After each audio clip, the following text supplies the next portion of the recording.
Star Texas Baseball Club. It's going to be a fun one today. We know it's going to be hot, but it's going to be fun. Absolutely. That's exactly what you'd want out of summer baseball. You want it to be hot. You want it to be fun. You want all the good stuff going on around with everything here at X Stadium, Tyler Field. Phenomenal background. I mean, this is my first time being up here, seeing the view of northeast Wichita. It's just phenomenal, seeing all the trees and everything. So it's just going to be a really good afternoon of baseball. It already has been up to this point, so excited to see what the Larks and Lonestar has for us. So the rest of the schedule looks like this. We've got the Hayes Larks and the Lonestar Baseball Club at 3. 6 o'clock, we'll have that game here on KGSO as well. It is the Hutchinson Monarchs against the Seattle Studs. And the 8:30 game tonight is the back-to-back champions of the NBC World Series, Santa Barbara Foresters, taking on the TBT Ballers. Also, don't forget that they have all kinds of promotions out here at the NBC World Series. Today is Military and First Responders Day. It's a free ticket for all military members and first responders with their work ID at the box office. And remember, if you've got one of the kids and they played summer ball, have them wear their youth jersey out here, and they'll get in free as long as an adult pays for admission. So it's a family affair. It is going to be a lot of fun, Felix. Let's look at these two teams here. Lone Star, they are the runner-up from a year ago. They come into today with a 3-0 record in pool play. Pool play ended on Tuesday. Yep. So they are undefeated in pool play, come into today without a loss in the NBC World Series. As for the Hayes Larks, they're 2-1 in pool play. They had an 8-0 win over the Austin, Texas Shockers. They beat the Seattle Studs 6-3. And then they ended pool play with a win over the Dallas Texan Kraken 6-1. As for Lone Star, they win in a run rule 9-1 over the OKC D-Bats. They beat the Hutch Monarchs, who I mentioned will play a little bit later on today, 6-3. Then they run rule the 3-1-6 Elite Sluggers 12-1. So, 2 run rule victories for Lone Star. But both games, only 1 run was allowed. Hayes has got a run rule. They've only given up 4 runs in 3 games. And then you look at Lone Star, they've given up 5 runs, but 2 of those games being run rule. So we're going to see a lot of good pitching today. And it's going to be a blast to watch these two teams go at it. Well, you're going to be excited to see once you get to the 7th, 8th, and 9th inning, maybe even extra innings if it gets to that point. How do these two teams, the 2 run rules on Lone Star's side, and then the Larks have had a run rule of their own, how are these teams going to react in an environment where it's a much closer game? It's really important that you get out and just get on base instead of just trying to swing for the fences, which if you get something over the fences, congratulations, great, but just get on base and get the run around the bases. And it'll be really interesting to see how these teams play in the clutch moments of the game. Yeah, so when we come back, we're going to step aside and take a quick break. When we come back, we will have the starting lineups and the pitchers from both sides. This is NBC World Series Baseball on KGSO.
Welcome back here on KGSO, 1410 AM, 93.9 FM, KGSO. Anthony Georges and Felix Johnson up in the press box here, the broadcast booth at X Stadium. Got a good one today between the Hayes Larks and the Lonestar Texas Baseball Club. Both of these teams have had a lot of success here recently in the NBC World Series. Lonestar made it to the championship game last year, coming up second, losing to the Santa Barbara Foresters, who have won 2 World Series championships in a row here at the NBC. The Hayes Larks made it to Wichita last week, played in the single elimination bracket, but they weren't able to advance to the championship game. Now we're going to go through the starting lineups here. We'll start with the Lonestar Texas Baseball Club. Leading it off for them and playing second is Travis Chestnut. Batting second, the center fielder Brendan Ryan. Third is the designated hitter Ronnie Bailey. Batting cleanup, the catcher Corey Schmidt. Fifth, the first baseman Max Poles. Sixth is the left fielder Andre Jackson. Batting seventh, the right fielder A.J. Mays. Eighth is the third baseman Nico Rudis. And rounding out the lineup and batting ninth is the shortstop Johnny Hoyle. And they will be putting Nathan Medrano on the mound. We've seen him last year at the NBC World Series. He is a strong pitcher, so he will be on the mound for Lonestar. As for the Hayes Larks, they will go like this. Batting first and playing second base is Hunter Rawson. Second, the right fielder Jack Tarosian. Batting third is the third baseman Palmer Hutchison. Batting cleanup, the designated hitter Wyatt Divis. Batting fifth, the left fielder Dylan Dreiling. Sixth, the center fielder Leo Geminian. Seventh is the first baseman Garrett Gruel. Eighth is the catcher Brady Evans. And rounding out the lineup for them is the shortstop Austin Jadsglove. And they will put Brady Rose on the mound. And he has had a start here at the NBC World Series. Felix, get a load of this. These two pitchers for both sides, they've both pitched 5 innings of the NBC World Series. They both had a start. Neither one has given up a run. There you go. So we could be seeing a matchup between the pitchers today. We know both teams have plenty of power and they are good at the plate. As we've seen Hayes score 6 runs in 2 of their 3 games, 8 in the other. And then Lonestar, they put up 9 runs in their first game, 6 in a win against Hutch. And then they put up 12 runs in a run rule against the 3-1-6 slugger. So pitching's going to be good. We know that. Nathan Medrano, a right-handed pitcher, is on the mound now. He played for Lonestar last year and pitched at the NBC World Series. He's going to be a star. But we also know the Hayes Larks have got plenty of power in the order. Hunter Rawson, he had a 3-hit night when they played in pool play here at X Stadium a couple of days ago. Palmer Hutchison had a couple of hits, including a 2-run home run out to left field.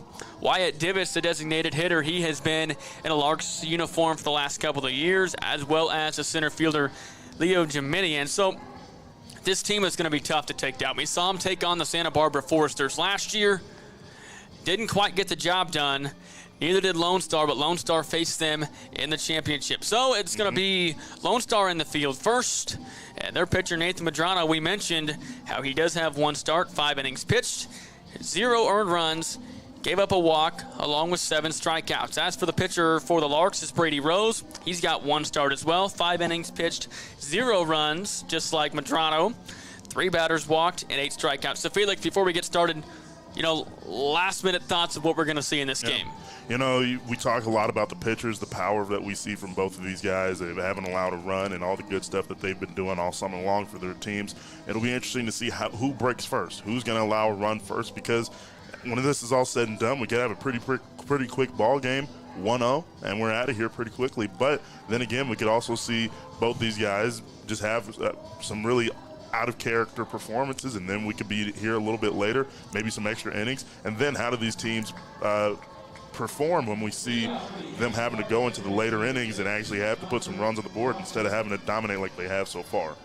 So it is time for baseball. We are set for first pitch right at 3:10, just like they said, and we are ready to go here at X Stadium for the 88th NBC World Series, powered by Evergy. Hunter Rawson steps in from the right side, swings at the first pitch, and misses. And Felix, he's got a dangerous bat. He's been to the plate 9 times here at the NBC World Series, registered 6 hits, 6 of 9 at the plate thus far. He swings and misses, but you got to love the aggression coming off. Here's the 0-1, going to be hit to the shortstop. Dives for it, throws across the diamond, and just like that, out number 1 is secured. Hoyle had to move to his left to make the play. Threw it across to first, Poles secured it, and just like that, out number 1. And now it'll bring up the right fielder, Jack Tarosian. Tarosian has been in the Larks uniform the last couple of years. He will dig in from the left side with 1 away here in the top of the 1st.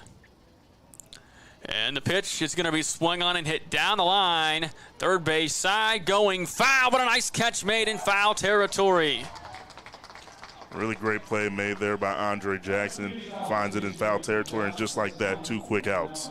So, Felix, you haven't been here the last couple of days. The wind has been just messing with the baseball. We're in Kansas, what you expect. But today the wind's blowing, not as bad, and that was a tough play from Jackson, long way to run, but he makes the catch. So as we get started here with 2 away, let's look at the temperature right now. It's hot, 95 degrees, feels like 102, and 12-mile-an-hour wind. This one comes across the plate, and a called strike 1 to Palmer Hutchison.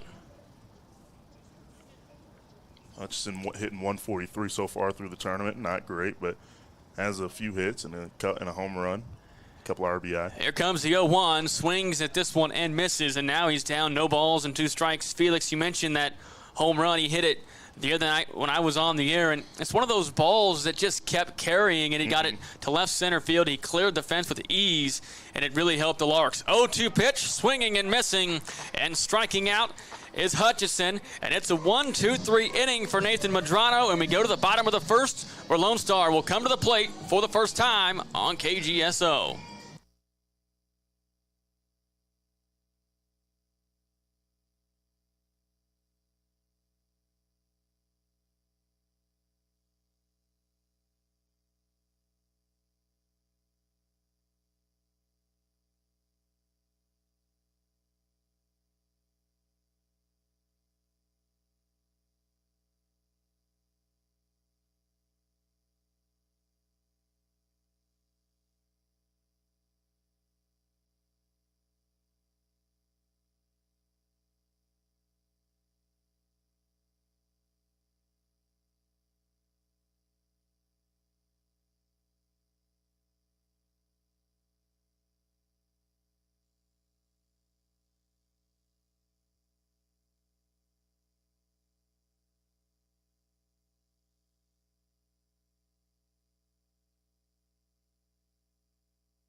Welcome back here on KGSO, 1410 AM, 93.9 FM, Fox Sports Radio Wichita, KGSO. Anthony Georges and Felix Johnson up in the broadcast booth today out at X Stadium. 88th NBC World Series, powered by Evergy. Now they'll put a left-hander on the mound with the Hayes Larks. Brady Rose, a left-handed pitcher from Westminster, Colorado. 6'5", 220 pounds, attends Dallas Baptist. Mentioned this is his 2nd start of the NBC World Series. 5 innings pitched, no runs allowed. Did give up a couple of walks. And he also has 8 strikeouts as well. The Hayes Larks went down to 1-2-3, and now the Lone Star Texas Baseball Club will come to the plate. It'll be Travis Chestnut, Brendan Ryan, and Ronnie Bailey all due up here in the bottom half of the 1st. We'll see if Lone Star has some of that aggression that the Larks did. And the left-handed pitcher comes home low for ball 1. Chestnut plays second base for Lone Star. And here comes the 1-0 as he kicks the leg, delivers, fouls it back into the netting. And just like that, it's a ball and a strike to Travis Chestnut. From Austin, Texas, staying home for the summer. Lone Star playing out of Austin. Texas A&M, he attended, bunted up in the air, and the catcher makes the play. Nice job. It just popped it straight up in front of the plate. And Brady Evans, the catcher, charged out and made the play with ease. And just like that, there's 1 away, and it'll bring up the center fielder, Brendan Ryan. Yeah, fastball is the hardest ball to bunt because it comes so hard in, and then you just hit it with your bat, and it's going to come straight up, and catcher makes the play right there. Ryan from Kansas City went to Texas A&M Corpus Christi, graduated in 2018. So a lot of these guys have already graduated college and just looking to extend their playing career. This one finds the outside corner for a called strike as Ryan will dig back in from the left side. Felix, wind's blowing about 12 miles an hour. Lately, it's been blowing out to center. Looks like today it's going to keep the ball in play. And this one misses just high, maybe a bit inside, and it's a ball and a strike. Especially for your left-handed hitters that are going to want to pull it foul a little bit, or probably pull it back into the fielder. And the left-hander kicks the leg and delivers. Swung on and fouled back again. A ball and 2 strikes. If you're new to the NBC World Series, you might hear a horn in the background, and that is because there's a 20-second pitch clock. And Felix, I don't know your feelings on this, but I think it is a very smart move by the NBC World Series, trying to keep everything going quickly. Here comes the 1-2 pitch, and this one is high in the zone for ball 2. So it applies to the batter, too. If they're not set in the batter's box and ready to go, after the clock hits 0, a strike will be awarded to them. If the pitcher's not set and ready to deliver, a ball will be awarded to them. That's baseball's biggest problem, is that it doesn't hurry itself along. 2-2 pitcher swung on and fouled off the end of the bat, and we'll do it again. Yeah, we've seen throughout this week, there has been a couple of pitchers where they get set in no time at all. They are ready to go, and then I hung around the other night and watched the late game, and one of the Foresters pitchers took up about all the time, and there's a called strike 3, as Brendan Ryan stands there and watches it fly by, and there are 2 away here in the bottom half of the first. But, you know, it's funny that you watch the different techniques, because a lot of these guys, this is their first time dealing with the pitch clock. And I recall back to a couple of years ago when I was first starting to call the NBC World Series, one of the pitchers, not sure if he wasn't made aware, but he heard the horn, wasn't sure what the horn was. And so he put his hands up in the air as this one is high and way outside for a ball. Now everybody should be made aware of it, as this is the second week of the NBC World Series. But it's one of those things that, like you said, just keeps the game in check and keep rolling right along. 2 away, here comes the 1-0, and this misses high for a ball. You know, it's not, and maybe not something that the MLB or maybe even college baseball takes into effect, but that is baseball's biggest criticism, is that the game just takes too long. You give your pitcher 20 seconds to get on the mound and your hitter to get in the box. And there's a swing and a miss right there from the DH, Ronnie Bailey. Bailey from Georgetown, Texas. Graduated from Texas A&M 2017. 2 balls into strike, the delivery. And again, a big swing and a miss, as the pitchers have been on their game to start off today. Comes into today batting .375. He's got some power, got a home run, and 4 RBIs. 2 balls, 2 strikes with 2 away. Here in the bottom of the first, here's the pitch. Swung on it, popped up to shallow right field. Right fielder Trojan runs in, makes the catch. And 1 inning is in the books here at X Stadium, and we are scoreless as we go to the top of the second next on KGSO.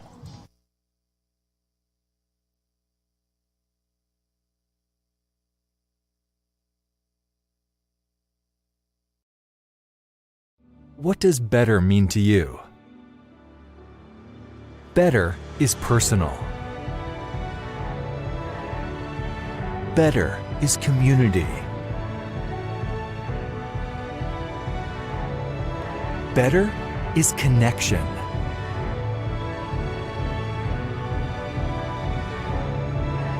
Better is Butler. Butler Community College. Ready for better. At Evergy, seeing energy differently starts with thinking differently about its impact and then committing to doing better every day.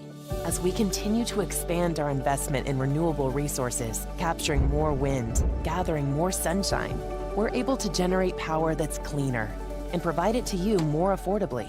Reliable, sustainable, affordable energy that puts you first. That's everything to us. Evergy, the utility company. He's powered by Evergy.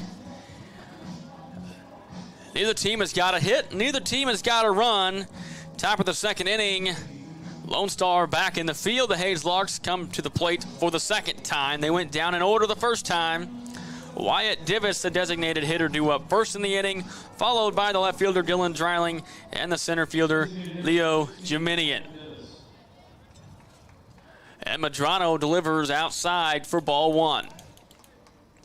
So far the pitchers have lived up to the hype. Yeah, we talked about it and they're living it up to it. 1-0 pitch from Medrano comes across just a bit low for ball 2. Wyatt Divis has played for the Hayes Larks for a couple of years now. Didn't appear in the game here at X Stadium the last time they were in action, but he is here today. This one is swung on and fouled back into the netting, and it is now 2 balls and a strike. Wyatt Divis from Lincoln, Nebraska, and he graduated from the University of Texas, Arlington. Nobody out. Medrano kicks and delivers outside. It's interesting. The catcher is setting up towards the outside corner of the plate. Medrano is pretty close to where he's setting up. Just missed. He's fighting for the corners here. 3-1 pitch coming home outside, ball 4, and Wyatt Divis gets the first walk of the game, and he's also the first base runner of the game. So Hayes has got their leadoff man on, and now it's the left fielder, Dylan Dreiling. And Dreiling will step in just like Divis from the left side. See, from the first 3 batters for the Hayes Larks, Rosin, Torresian, and then Hutchison, they're all super aggressive, and they all got out pretty quickly. You see the patience from Divis. All of a sudden, he's the first one on base. And this one is swung on and fouled just to the left of us up here in the press box. No balls and a strike as it goes up and out. Dreiling staying home for the summer from Hayes, Kansas, and he attends the University of Tennessee. Here comes the 0-1. That finds the inside corner. Dreiling even backed out a little bit. And just like that, it's 0-2. That one seemed a little bit tight, but Ump gets the final call. Runner at first being held on by Poles, the first baseman. Here comes the 0-2, and this one is swung on and hit out towards center field. Ryan going back just shy of the warning track, makes the catch, and Divis will trot back to first after Dreiling is retired, and there's one away. See, with that wind, do you think that ball either hits the fence or goes over potentially? Because, I mean, that was a pretty good-looking ball getting out there, kind of hung up there in the wind for a second. Yeah, it was hit well. Not sure it would have got out, but to your point, I think it definitely would have made the center fielder definitely get to the warning track at least. What made it tougher play, yeah. Because it felt like you said, it felt like now the wind is blowing straight back in towards us. The flag just changed. There's a swing and a miss. It's crazy because the first couple of games, and I'm not sure how it was in Hutch, but the first couple of games here, there was a couple of balls that I'm not sure would have got out that did, or balls that should have been foul balls stayed in play. Yeah. Here comes the 0-1. This is way inside, and it's a ball and a strike. So I think today should help for the team in the field, whereas the last couple of games it has benefited the batter. No doubt it's still going to be tough to make a play out there. The wind's going to mess with it. Got him right there. Tricked him with the off speed, taking him to a knee, swinging and missing is Leo Jiminian, and now he's down a ball and 2 strikes. You know, forgive me for not remembering this name, but we had a left-handed hitter that hit a home run. He pulled it, was almost foul, but it ended up going out because of the wind. Swing and a miss, strike 3, and Jiminian is retired. Just like that, that's the second strikeout for Nathan Medrano, and now there's 2 away here in the top of the second. Jiminian might be my favorite name to say in this entire tournament. He has been a fun player to watch the last couple of years, I'll tell you that much. And here comes the first baseman, Garrett Gruel. And this one comes inside for ball 1. Boy, Medrano is just right on cue, back on the mound and ready to go. He doesn't even need the horn. Working out of the stretch, doesn't even bother with the runner. Here comes the 1-0. This one's going to be hit to the shortstop. Hoyle flips it over to second base to Kronk, and that'll end the inning. So they do get a runner on, but the Larks can't capitalize. We go to the bottom of the second here on KGSO. Still scoreless, and neither team has registered a hit.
Welcome back. Bottom of the second inning here on KGSO. Anthony Georges and Felix Johnson up here in the broadcast booth at X Stadium.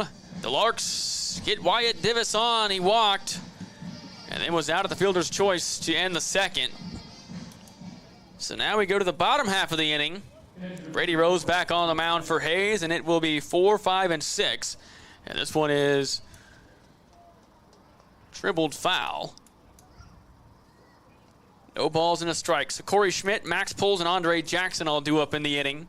It was a 1-2-3 inning the last time out. This one just misses the corner outside for a ball.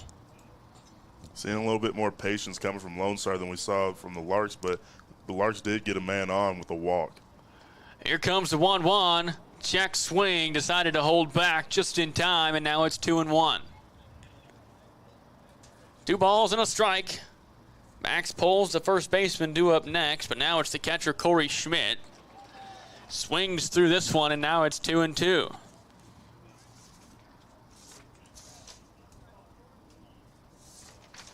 Big wide stance in that right-handed batter's box. From Liberty Hill, Texas. Swinging and hitting this one to shallow left field. That's going to be down for a base hit. Over the head of Jazz Love at shortstop and dropping in front of Dreiling out in left. We have our first hit of the game, and it goes to Corey Schmidt of Lone Star. See, it took a little bit of a bounce right in front of Dreiling. Almost could have been an extra base hit if he loses a little bit more, but luckily he caught it good enough to cut it off and keep the man at first. And now it's Max Poles, bats 5th in the order for Austin, Texas Lone Star.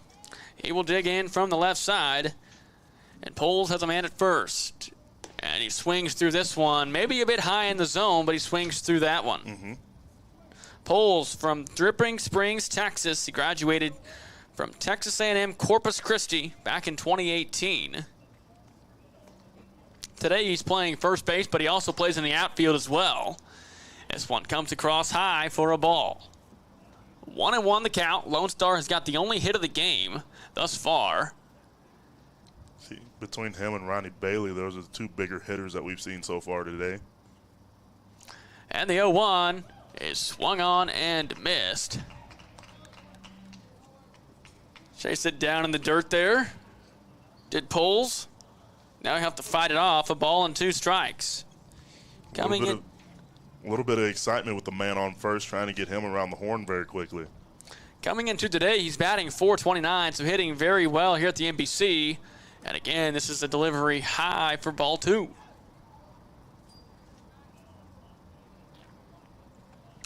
So the Larks did go 2-1 in pool play. Their only loss was to the Seattle Studs. 6-3 loss to them. Saturday in Hutch. 2-2 pitch, swinging and missing, and striking out is Max Poles. And that is strikeout number 2 for the left-handed pitcher, Brady Rose. And just like that, 2 strikeouts for him, and there's 1 away here in the bottom half of the second. Now it's the left fielder, Andre Jackson. We've seen him make a nice catch over in left field. Mm-hmm. First time coming to the plate. Red gloves, gold cleats, like the swag. Swinging and hitting this one down the line. It's going to go foul. If it would have stayed fair, it looked like Hutchison would have been all over it. Oh, yeah. Jackson was still ready to take off for it, though. Yeah, Hutchison has got a sharp glove at third. We've seen quite a few plays from him. And the Larks last played on Monday. Here comes the 0-1 off-speed pitch. Going to get a strike. Went halfway around and held up, but it's a called strike anyway, and now it's no balls and 2 strikes. We've talked about how crucial pitching is here in the NBC World Series. Here comes the 0-2 pitch. Swinging, hitting this to the first base side. It's going to get through. Schmidt rounds second. They're going to send him home. No, they're not. Third base coach was widening his arm, getting excited going down the line. But Schmidt was paying attention and put the brakes on. And now the coach is going to go over and just say thanks for actually watching and not just going off first initial thought. Yeah. Get a little conservatism right there with the strength of Brady Rose as a pitcher. They know that they're going to have to get runs and keep men on base. So they're going to have to get a run, maybe a fly out, and they get a sac fly and bring the man all the way home. Sharp hit ball from Andre Jackson, got past the outstretched glove right there. And this one finds the zone against A.J. Mays. Good strong pitch right there. Working out of the stretch here. Here comes the pitch, swinging and missing. Kind of a half-hearted swing right there. So you've got Corey Schmidt at third. He's singled out to left. And Andre Jackson recorded the second hit of the game as well as the inning here out to right. See, Brady Rose is showing command when he wants to and breaking when he wants to as well. 0-2 pitch down low. Good block from the catcher there. The catcher, Brady Evans, did a nice job of just keeping it in front of him. Runner does advance over to second, so now they got 2 runners in scoring position. Could be big for Lone Star. You know, it may not be often that you see a pitcher of this caliber as he gets a mound visit from his catcher. Have this guy with 2 men in scoring position. It could be the only time you ever have this in the game, so you're going to want to capitalize, and so a little bit of conservatism from the batters and just getting men on base and slowly getting around the horn and moving the line. Evans wants to talk it over with his pitchers. He trots out there and have a little discussion. Now he's back behind the dish. And here comes the 1-2 pitch, swinging and hitting it to the shortstop. Fielded cleanly. He'll go to first. And the first run of the game is in. As Jaslov throws over to first, they get the out there, 2 away. But Schmidt does come across the score. And our first run of the game goes to Lone Star. There you go right there. You're going to have to use those out getting RBIs. Jackson does go over to third. He's the only runner on the bases now. There are 2 away with Nico Rudis coming to the plate. It's an RBI ground out, though, for A.J. Mays.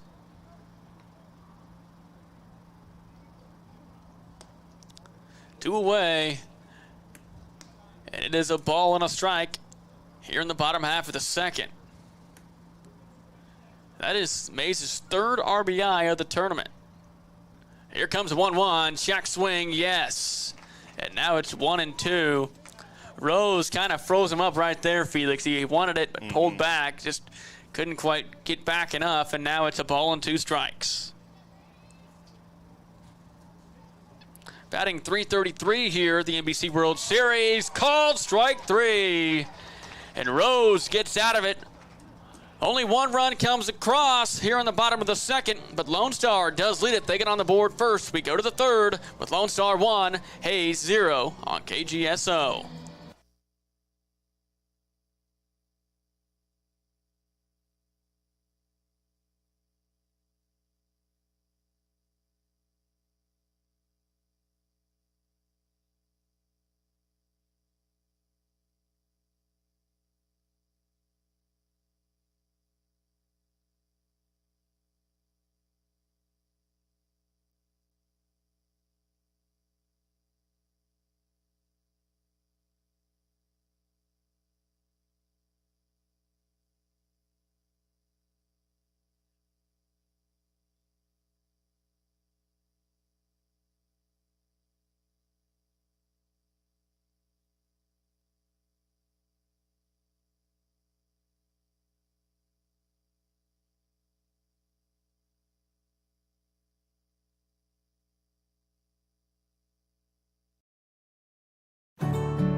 When deciding on energy for your home, there are wants and there are needs.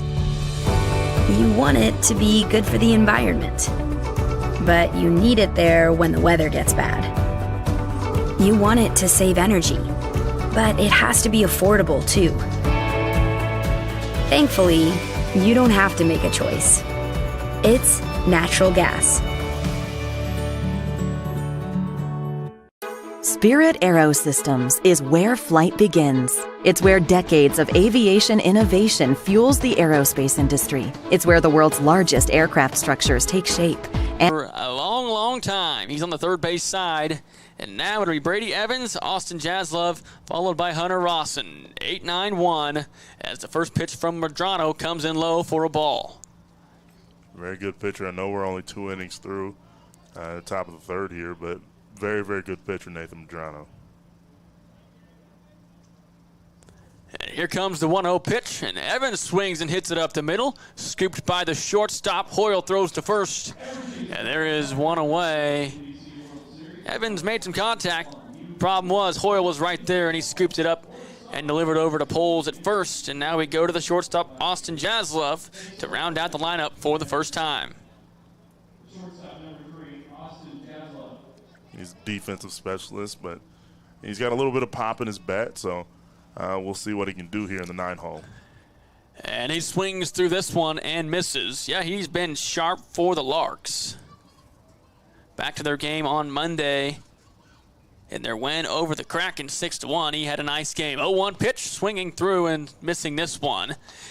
Didn't swing all the way through it. Stopped about 3/4 of the way through, and now it's no balls and 2 strikes. Quick work for Nathan Medrano. Waste no time. And the delivery. Got a piece of it. Trying to stay alive. He fought it off. He was late on the swing, but he fights it off at least for one more pitch. Due up next, top of the order. No balls, 2 strikes, and swinging and hitting this one. Down the line, looks like it's going to get out of play, and it goes 4 rows deep.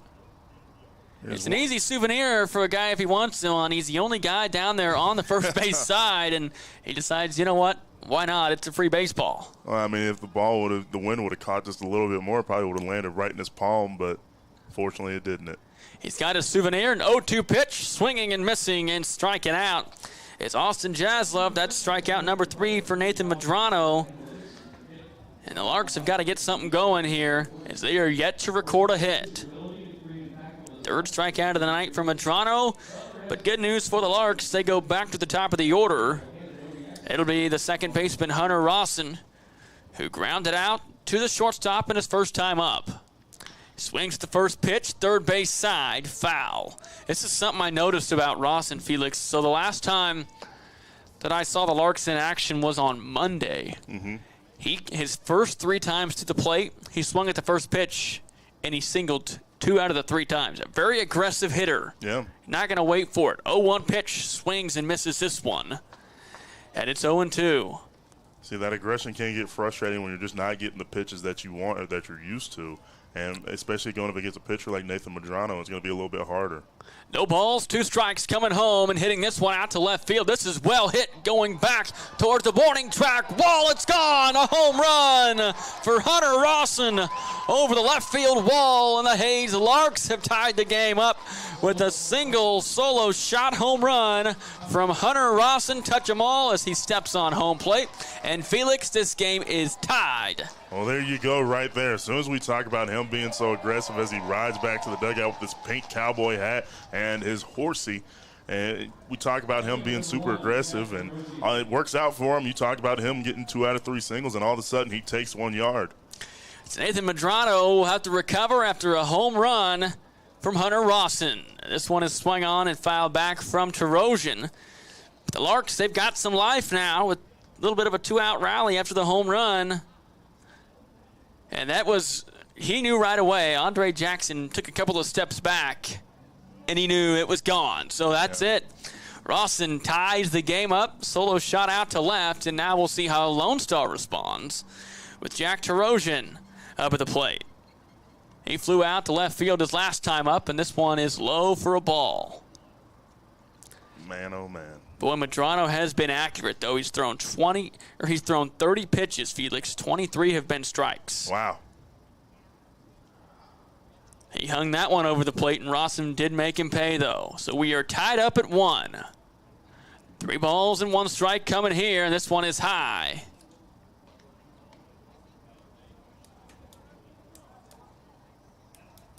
Now it's 3 balls and a strike. My apologies there. 3 balls and a strike with 2 away. And this one is swung on and fouled off of his foot. And that never feels good as he'll shake it off. And now it's full. Payoff pitch coming up. 2 away, 3 balls, 2 strikes. Nobody on the bases. And here comes the 3-2. Swinging and missing and striking out. It's Jack Tarosian, but not before some damage is done, Felix. As the Hayes Larks get a solo shot. They get a solo shot out to left. Now we're going to go ahead and keep this one right here.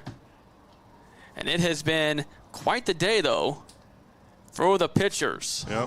And as they fixed the scoreboard, they had it 2-0 Lone Star, but as we all know, it was tied up after the Rosin homer. So we're going to go ahead and keep this one here. Just after 3:40, we've been playing for just about 30 minutes. And I tell you what, this is one of those games that you looked at it on the schedule and you knew it was going to be fun. Mm-hmm.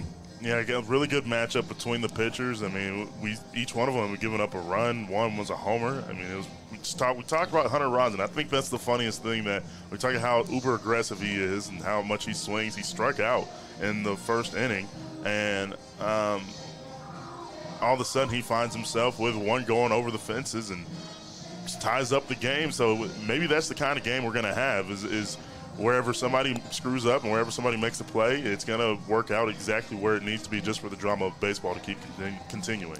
So now we'll go to the bottom of the third here, and we'll see how Lone Star responds. It'll be 9-1-2 for them. Johnny Hull, Travis Chestnut, and followed by Brendan Ryan.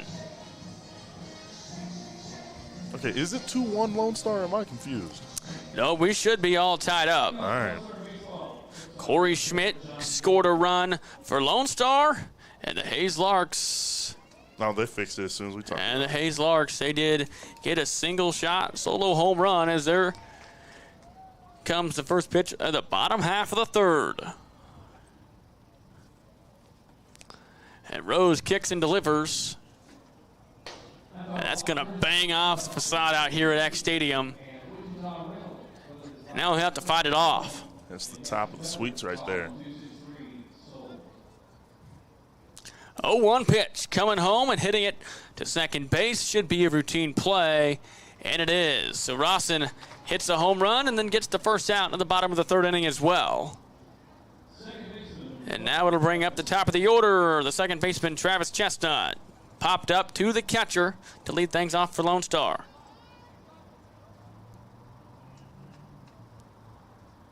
Be real interesting how they attack him a second time, seeing Brady Rose for another time in this game. Kicks the leg and delivers high for a called strike. That was probably one of those 50-50 balls. That's kind of tough being all the way up here in the press box. It's one of those balls that was probably a wee bit too high, but looks like a strike from here. The 0-1 is outside. You know, it's funny you mentioned that, because there have been a couple of pitches that I thought have been maybe just a tad high. Mm-hmm. But the umpire, he has been consistent in calling that pitch. And this one comes high for ball 2. So both pitchers have now given up a run. Lone Star's got 2 hits, and the Larks, they have 1, and that was a solo shot out to left. 2-1 pitch comes over the zone and a called strike, and Chestnut is frustrated. As soon as it went by, he turned out and shook his head, knowing that was the one. Yeah, I think he was a little bit more frustrated in himself than anybody else. Probably should have swung the bat right there instead of leaving it on his shoulder. 2 balls and 2 strikes. Here comes the pitch. Boy, nice job from the catcher. Trying to frame the corner, was just a bit outside. And it's now full. 3 balls and 2 strikes. 3-2 pitch coming home and fouling it up and off the netting. Felix due up next. It is the center fielder, Brendan Ryan, who struck out back in the first. Mm-hmm. Real quick first inning for Lone Star right there. But then Hayes Larks didn't do too much more on the other side, but we got the action going in the bottom of the second, the top of the third. 3-2 pitch was swung on and hit out to left center field. Going back and making the catch is Juminian out in center field. Made the run over to left center. And there are now 2 outs here in the bottom of the third. Very well hit ball from one of your smaller players, and Brendan Ryan, your center fielder. A little bit more oomph to the ball, a little bit more of an uppercut action. Probably would have had an extra base, maybe even a homer. So now it'll be Brendan Ryan. He was the second out of the first inning when he struck out. Now there's 2 away in the third. Check swing, but it's a called strike anyway. Both of these teams are very sharp in the field. Here comes the pitch. swinging and missing. And just like that, it's no balls and 2 strikes. Yeah, I was just about to say on that first one, check swing called strike. It's one of those tough ones where you might as well just swing the bat because worst case scenario, you're going to have a strike. Well, you had one anyway if you didn't swing. Rose now wanting to work quick. Kicks to leg and delivers. 0-2 pitch. Low and outside for a ball. So Felix will be taking over at the top of the 4th inning. Hand the play-by-play over to you for a couple of innings. As we have not one game tonight, but 2, the 3 o'clock game, this one here, and then the 6 o'clock game as well. Here comes 1-2 pitch, swung on, hit out to center. Going back, long run for Jeminian, but he makes the catch. He had a busy inning. But nonetheless, there are now 3 outs, and we are going to step aside and go to the top of the 4th.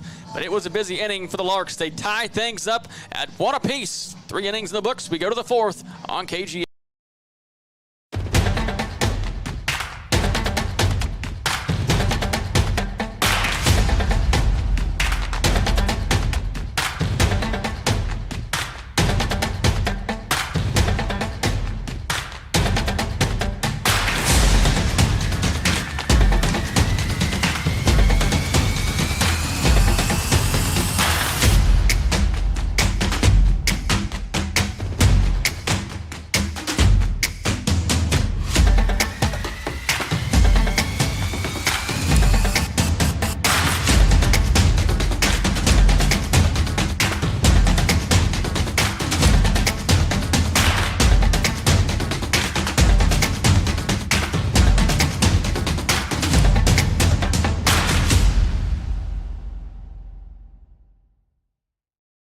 Everyday heroes take the Safe Digging Pledge.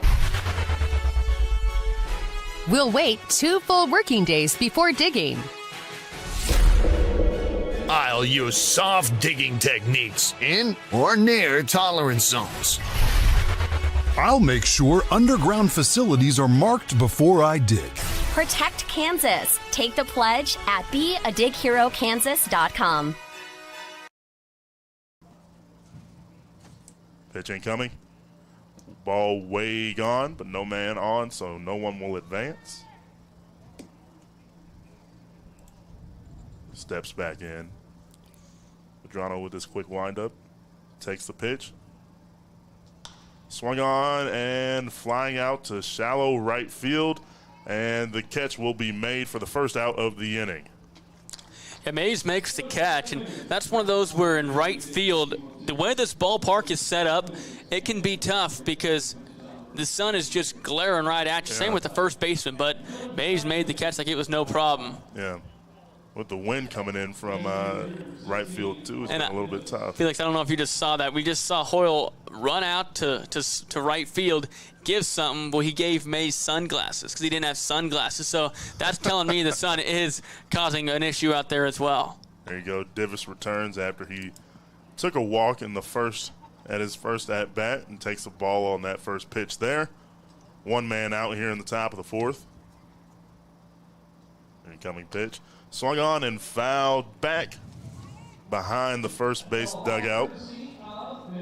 Excuse me, third base dugout. Big individual in Wyatt Divis. Steps back into the left-handed batter's box. Checks his swing. Called for a strike. Yep, he did go. It was one of those things where he decided late, but he did go around. There you go. Jono readies up again. 1-2 count. Swung on and missed for the strikeout. Wyatt Divis walks on his first at-bat, strikes out on his second one. Here comes Dylan Dreiling, the left fielder. Felix, that had to be a frustrating at-bat there for Divis because you saw he had a check swing. Yeah. Then that last swing was just half-hearted swing. So Divis, usually a really good hitter, just one of those frustrating at-bats right there. Absolutely. First pitch swung on by Dreiling to shallow left field, and Jackson will make the routine catch for a very quick top of the 4th inning for Nathan Medrano, and we'll head to the bottom of the 4th, bringing Brady Rose back on top.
Welcome you back to the NBC World Series powered by Evergy with Brady Rose readying up.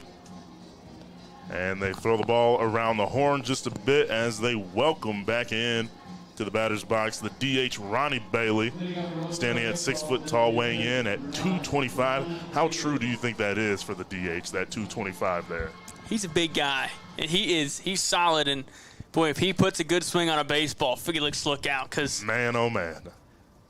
Pitch incoming, taken for a strike, 0-1 count. Both of these pitchers doing a nice job of battling back after they each gave up a run, I'll tell you that much. Absolutely, and just one run. The game's not over yet. We still got a long way to go. 0-1 pitch coming in. Check swing.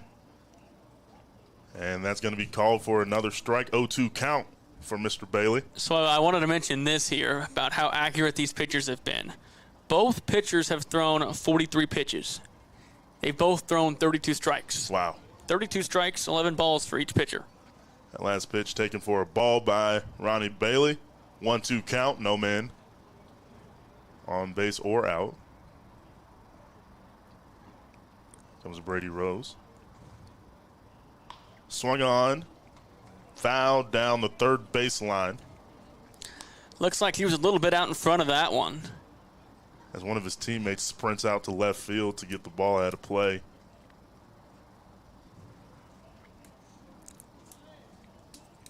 Here comes the 1-2 pitch from Brady Rose. Pitch taken for a ball, little low. Yeah, that is good plate presence there, because that's one of those pitches that be hard to lay off of. Yeah, you see it coming in the zone, but as soon as it gets to the plate, it's in the dirt. Rose swung on, popped up to the foul area, and Hutchison makes the play. Tough play right there. Recording the first out of the bottom of the fourth. And Ronnie Bailey trots back to the dugout, bringing up Corey Schmidt, the catcher who walked and was our very first base runner of the entire game, and he returns. Yeah, I applaud plays like that. Hutchison, that was tough. You saw him struggling with the wind, but he makes the play nonetheless. We talk a lot about the sun as we get Rose's pitch. Taken for a ball, sent all the way over to the left-handed batter's box, away from Schmidt as a right-handed batter. The wind and the sun has played a factor. It's all Kansas weather. What are you expecting here?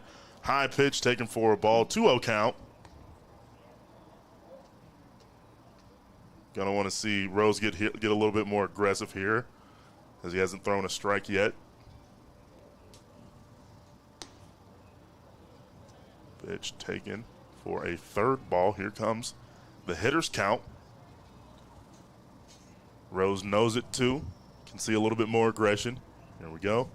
Swung on and missed by Schmidt. First strike of the at-bat. Great pitch. Had Schmidt all out of balance and out of whack.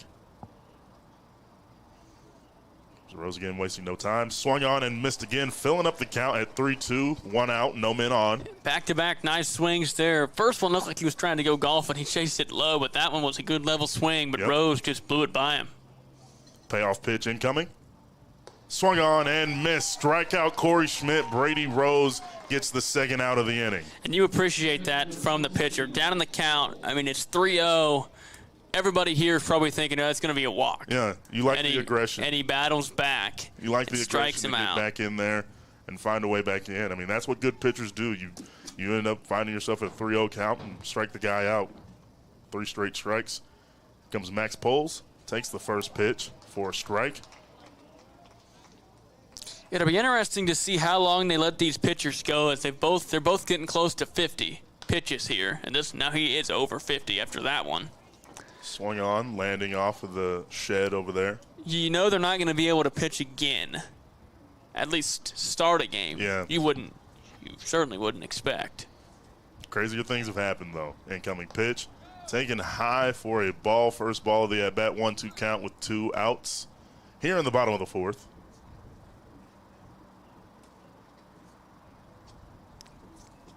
Comes Brady Rose.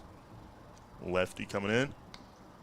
Foul, dribble back behind as Jackson tries to make another play, but this one coming from the on-deck circle, but doesn't make the play.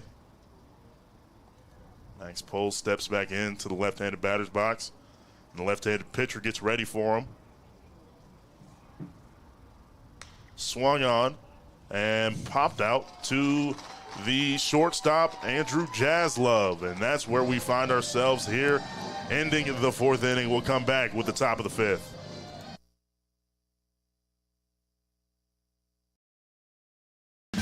There's something happening in Wichita.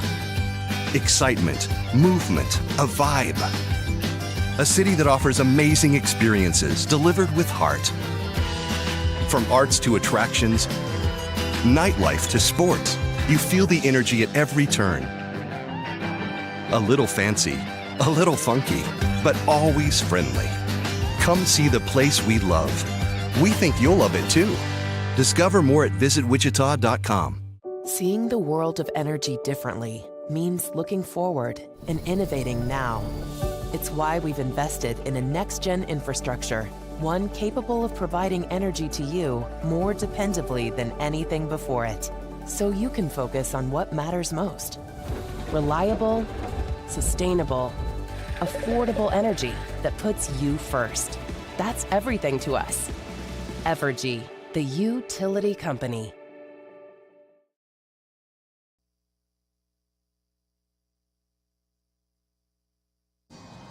Welcome you back to the NBC World Series powered by Evergy. We find ourselves in the top of the fifth with a tie game at 1 between Lonestar and the Hayes Larks as Leo Jeminian for the Hayes Larks. The center fielder finds himself one of the more fun players here in this tournament. Ready's up against one of the better pitchers here in this tournament, Nathan Medrano. Texas State Bobcat readies for the first pitch of this inning. Swung on right back to him, and he's going to send the ground ball right to his first baseman real quick for the 1-3 ground out. Leo Jeminian's the first out of this inning. Those reactions are so good to me. Like, I've never been able to, granted, I was never a very good athlete anyway, but just having to be able to react that quick, man, it's a good play. You got a ball coming at you 100 miles an hour from, 60 feet away, and you just snag it real quick. And that pitch is taken for a strike. Man, those are always tough. Whenever the pitcher's that good at tossing the ball over the plate and then fielding it as well. Pitching coming. Another one taken for a strike. 2 pitches, 2 strikes so far for this at-bat. That's one thing to note about Medrano. He loves to work the corners. Working against first baseman Garrett Gruhl. Here comes the third pitch. Swung on and missed for the 3-pitch strikeout, Mr. Medrano. 5th strikeout of the night for Medrano. And we are just now in the top of the 5th. So we got 4 innings done in less than an hour because this pitching is what we expected. We expected we'd get a couple of runs, but the pitching has lived up to the hype. And even the run scoring has been quick. We had the home run, and the guys got around the horn pretty quickly with the sacrifice hit. So here we go. Pitch hits. The catcher, Brady Evans, first one of the game, hits him right in the hand. That hurts because it hit off the end of the bat, I think. Oh, I think it did too. I guess he isn't taking the first base, so, man, that's a tough one. If it didn't hit off the end of the bat, that thing went off his hand like crazy. And I think it did hit off the end of the bat because, my gosh, that's one of those things where that is too close for comfort. Yep, that's a little tough right there. But Brady Evans is tough because he's a catcher. If I haven't learned anything from our resident catcher, Sasha Bushka. He's up. Swings on the next pitch. Fouls it.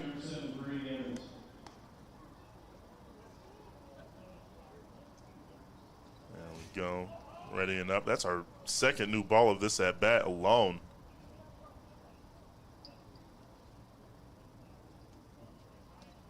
There we go. Brady Evans readies up for Medrano.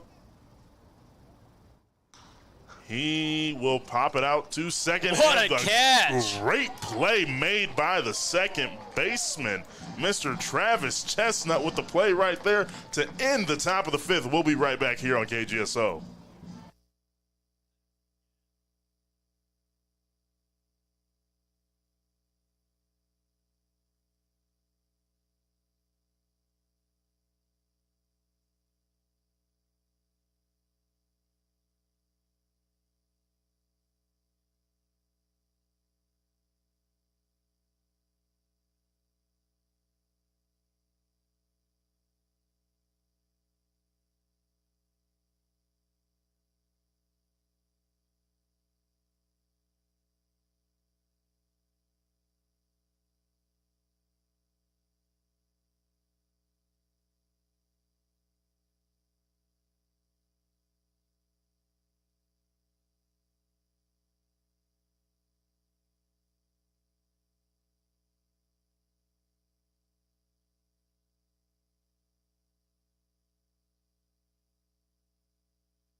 Here we are for the bottom of the fifth as the Hayes Larks take the field. Readying up for a tie game here so far. Anthony, we've seen some great pitching between Rose and Medrano. It's been a very, very good game so far. Very quick-moving game. I know we like it being here, being at work and everything. So yeah, we have seen some awesome baseball thus far, and the pitching's been great. We've seen some nice hitting, but I want to go back to that play that closed out the top of the fifth, because that was a nice catch. Leaped up and snatched it out of the air. Phenomenal. Did Chestnut, and that definitely robbed the base hit. We see Lonestar has 2 hits, just the 1 run. And the Larks, that would have been hit number 2 as well, but instead it's snatched out of the air, and so they stay with 1 hit and 1 run. And so far, we have yet to see an error. Yeah, as Jackson readies up, usually you want your best fielders right in the middle of the field, shortstop, second, catcher, and center field. And that's exactly, you want plays made like that as we get that first pitch called for a strike. That one is fouled down and behind, as there's no fan out there to catch that souvenir in the bleachers over there. Bringing us an 0-2 count. Right fielder Jackson. He swings and fouls that one down the third baseline as Medrano's out there trotting over. He is the ball. He's just living in his own world down there. I saw the last inning he ran out to chase a foul ball as well. Yep. The third pitch of the at-bat, or rather the fourth pitch of the at-bat, is a ball high. Andre Jackson readies up. Swung on and fouls that one away as well. That was a nice pitch. He got it in on his hands, and that was one of them he had to fight off. Mm-hmm. So it is still plenty hot out here. 94 degrees, feels like 101. Here we go, Brady Rose. Swung on and flew out to Leo Geminian, the center fielder, and he will make the play as his sunglasses glare into the sun for the first out of the bottom of the fifth for the Hayes Larks, and they'll toss the ball around the horn, bringing up A.J. Mays, who had a sacrifice to bring in the only run for Lonestar in this game. Yep, RBI ground out to the shortstop back in the second. He was left stranded at third. And I'll take this first pitch as a ball, a little bit tight for him. Comes a pitch from Rose, and it'll chop up to the third baseman, Palmer Hudson, and he'll send it over to first for the ground out, bringing us to 2 outs here in the bottom of the fifth. That, I tell you what, that was one that really went in the favor of Hutchison. Mm-hmm. Had it been a little bit slower, Mays would have got in because he moves down the line really well. And it was a routine play for Hutchison, and he was just barely out. Just elbows and feet. Sort of sprinting down that first baseline as we bring Nico Rudas in, and he swings on the first pitch but fouls it straight back.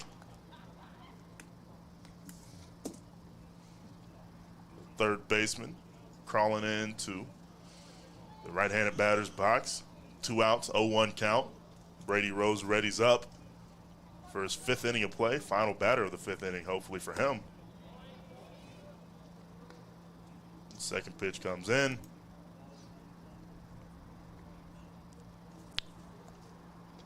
Swung on and missed. Trying to avoid his second strikeout of the night here. If he does strike out, he'll be the 5th strikeout of the night, and he will be strikeout victim number 4 because he will have struck out twice. But he's going to have to fight it off here because Lone Star, they have been quiet since that second inning. We have a 2-2 count called by the umpire, and the scoreboard just gets updated with that. And here comes the pitch. Taken for a strike. Nico Rudas is struck out by Brady Rose.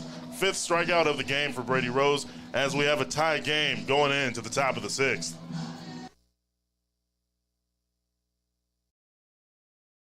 Thinking about starting your next home improvement project? Make sure you call 811 before you dig. Once you call 811, wait a few days for the utilities to mark your yard with paint or flags so that you don't unintentionally dig into an underground utility line.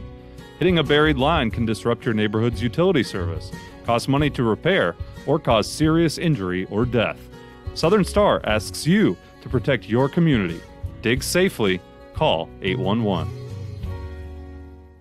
Hi friends, Phil Nightingale, General Manager of Mel Hamilton Ford. Are you looking for a pre-owned car, truck, or SUV? Something dependable, something you can count on? Then look no further. With the largest selection of certified pre-owned vehicles in the state, we know you can find what you're looking for. Not looking for a Ford? No problem. Mel Hamilton Ford offers a wide selection of other vehicles. Kia, Toyota, Chevy, Dodge. Every payment, every price. Let our experienced sales team find the perfect vehicle just for you. Mel Hamilton Ford, taking care of customers since 1984. Experience the difference.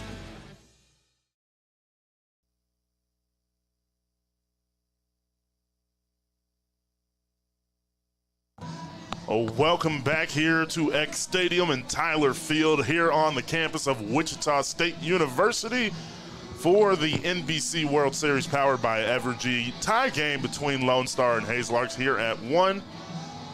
So I mentioned it feels like it's over 100 down there, Felix. I haven't ever played on turf, but I've always been told it feels about 10 degrees hotter. Because it burns you from the bottom up. It's terrible. So these guys have to endure a lot, but they're getting a little bit of help. It is about 15-mile-an-hour wind out of the southeast. See, and I'm a football player. We had to condition and everything as Jazz Love fouls that first pitch back 0-1. And we had to condition in this. Now these baseball players, as he flies out, well-hit ball over to Jackson, though, and it'll fall straight down into his glove for the first out of the sixth, of the top of the sixth, rather. And so these baseball players, they're just standing in the heat, but it is a lot of games. It starts to tax on you, and we saw the sharing of the glasses, the sunglasses here on Lone Star earlier. But playing on turf is different. It's a lot, is what I'll say. So they go back to the top of the order here to Hunter Rawson. And Felix, we know what happened last time he was up. He blasted it out to left field to tie this thing up. And he crawls back into the right-handed batter's box after taking the first pitch for a strike. And coming, and he fouls it down into the Lone Star dugout. 0-2 count. So thanks to our friends here at the NBC World Series, the last time he had a home run with 92-mile-an-hour exit velocity, 381 feet. So thanks to our friends here at the NBC World Series to providing some of those stats. 1-2 count there as Jazz Love takes the tight pitch.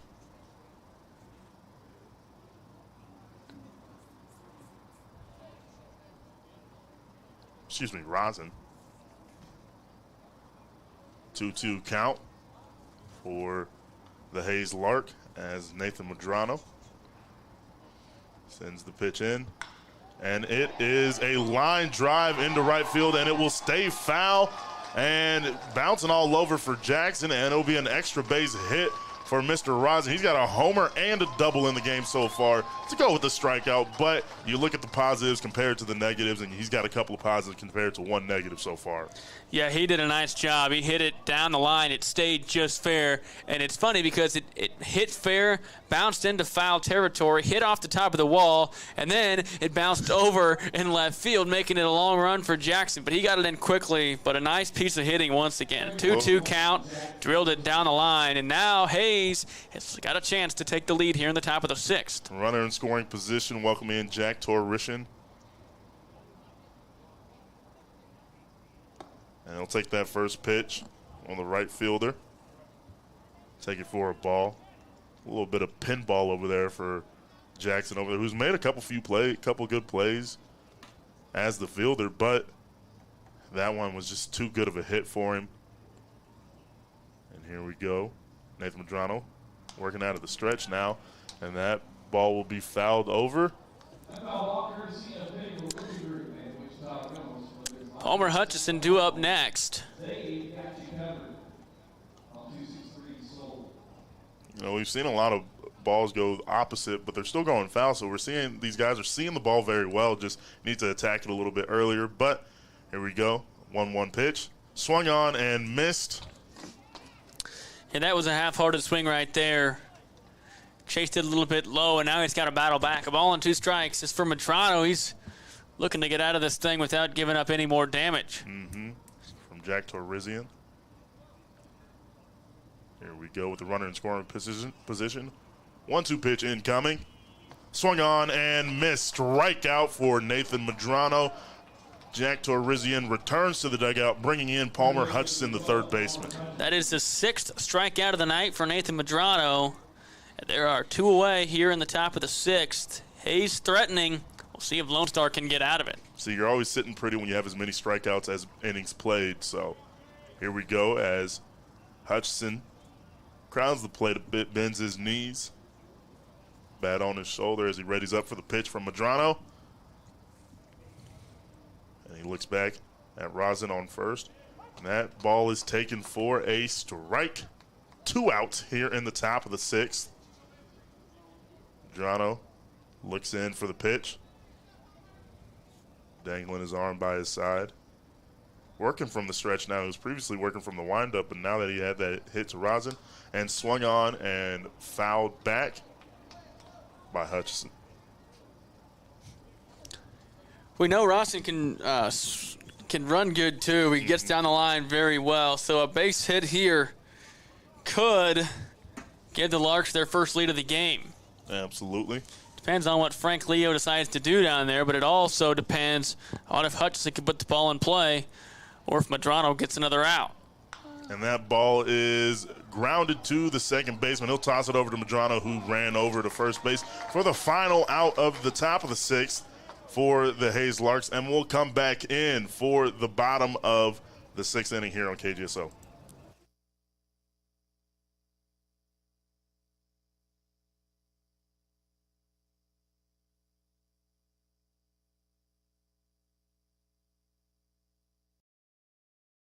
What you should expect when you come here is a cadre of instructors that are eager to educate you in the traditions of the fire service, the duties, the job, and everything that is encompassed within what it means to be a firefighter.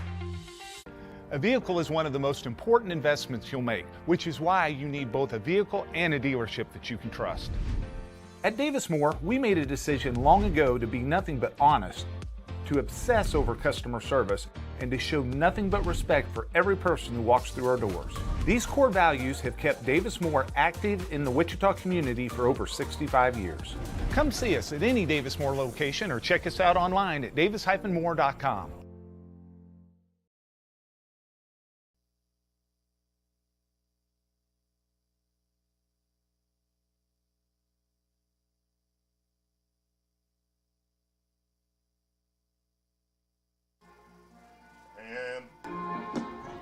And we welcome you back in for the bottom of the 6th as the Hayes Larks take the field. Still a tie game. They left Hunter Rosin on second as they recorded their third out, as deep in the heart of Texas plays for the Lone Star. Make them feel a little bit more at home, you know, deep in the heart of Texas. Bringing in, Max Poles. Johnny Hoyle, the shortstop. And he'll ready up as his state's theme song, for the lack of a better term, plays. And here we go. Pitch coming in from Rose, and that one is tight for a ball. Mr. Hoyle calls time for just a moment. But here comes the pitch from Rose. Taken in for a strike.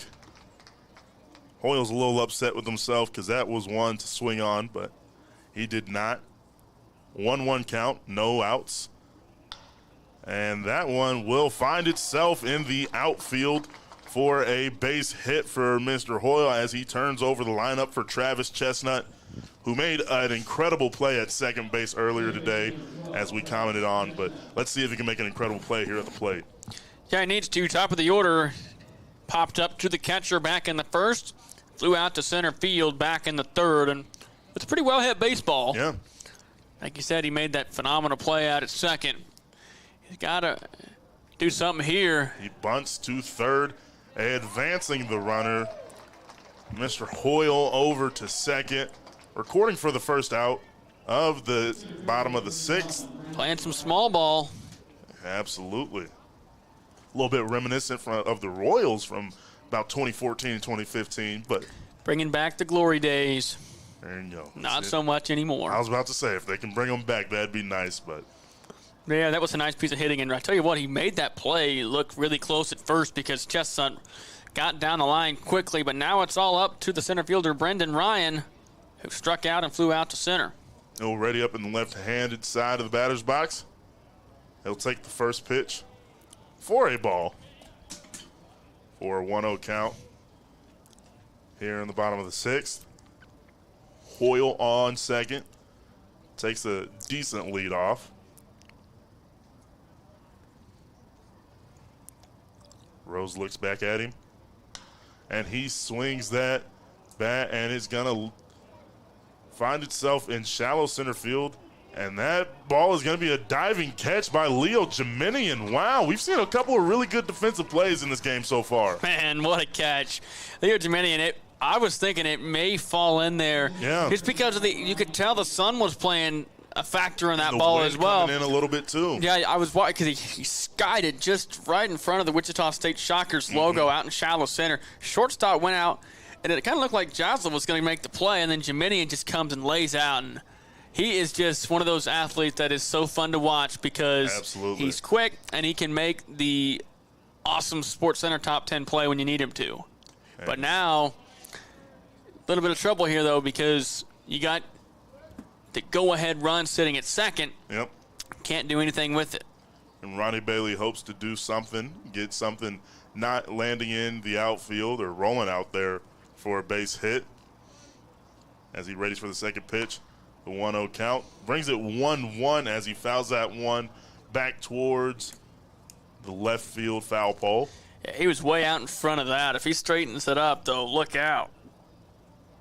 There's a good amount of strength right there from a guy who's built more like a linebacker than a first baseman, but here we go. Bailey takes the next pitch. That's one of them pitches that earlier we were talking about that maybe's on the fence. Yeah. The umpire, I think, makes a good call right there because it just looks up high in the zone, and the batter lives to see another day. There we go. Brady Rose working with the man on second. And that one is going to be popped out, and Palmer Hudson's going to make the play to end the bottom of the sixth. On the other side, Anthony will have the call for you. And here we go for the last 3 innings of the game.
It has been quite the game thus far. Welcome back to the 88th NBC World Series powered by Evergy. Anthony Georges and Felix Johnson up here in the press box at X Stadium, the home of Tyler Field on the campus of Wichita State University. Proud to be bringing you a couple of games here on Wichita's #1 sports talk station, 1410 AM, 93.9 FM, KGSO. Both teams threatened with a runner and scoring position in the sixth. Nobody did anything with it, Felix. So now we go to the top of the seventh, still all tied up at 1, and the DH Wyatt Divis coming to the plate. So you talked about an exciting game. It's 1-1 as he drops that one into dead center field right on the eye of the Shocker. We mentioned he is a very disciplined hitter at the plate, and his last at-bat didn't go the way he had hoped for, as he had a check swing and a half-hearted swing when he struck out. Yeah. He swings the second pitch there and sends it into center field, and now the leadoff man is on for the Larks, and that's their third hit of the game, and it brings up Dylan Dreiling. But back to what I was saying before Divis rudely interrupted me, and that pitch is taken for a ball. Very exciting game. I mean, for those who haven't been listening or watching, a 1-1 game doesn't sound like it's incredibly exciting. I mean, you'd expect it from a 4-5 or 6-7 or whatever it is, but it has been so far. This ball is hit well out to right field. Down the line it goes, and it drops in foul territory. We talked about the sun. That had to be the issue right there because it was in foul territory, and the right fielder was on it, ready to make the play, and it drops just beside him. So it had to be the sun for Mays over there, and now it was in foul territory, so no damage is done. But if you're Medrano, that one hurts. That should be an easy routine play. Absolutely, especially this deep into the game. And looks like the sun was the big issue right there as it falls right next to him. Here comes 1-1. This one is going to be swung on and hit. And a base hit. Back-to-back base hits, that is. And after the error that wasn't officially an error, it dropped in foul territory. Very next pitch sees Dylan Dreiling get his first hit of the game, and now the Larks are in business. Back-to-back singles, and it brings up the center fielder Leo Geminian. And now we're going to have a discussion out at the pitcher's mound. Aaron Smith, the manager for Lone Star, is accompanied by coaches Jamie Lee, Kyle Cronk, and Kim Smith. As for the Hayes Larks, they are led by legendary manager Frank Leo, who has been with the program for a long, long time, and Felix for the first time in either bullpen. See a couple of guys up stretching out. Nobody throwing as of yet. This is one of those times, though, where if you're the pitching coach or the manager, you go out and say, okay, guys, have a little conversation on the mound to give the guy in the bullpen a little bit of time. Give him a little bit of a break. And see what he can do to get out of this thing here. So, especially for a guy like Nathan Medrano, who has been pitching so well so far, 6 2/3 into this game, has a handful of strikeouts and has been playing really good. He even had a pretty fun putout over there, 4-1 earlier in the game. And so he's a very good athlete outside of just being a really good pitcher, too. So you want to give him a little bit of a break, give the guy a benefit of the doubt, and hopefully you can get a fresh arm in here pretty soon as you ready up a couple arms in the bullpen. Right-handed pitcher Jack Engelman is up and moving around, not pitching yet. And Minion showing bunt. Throw back to first.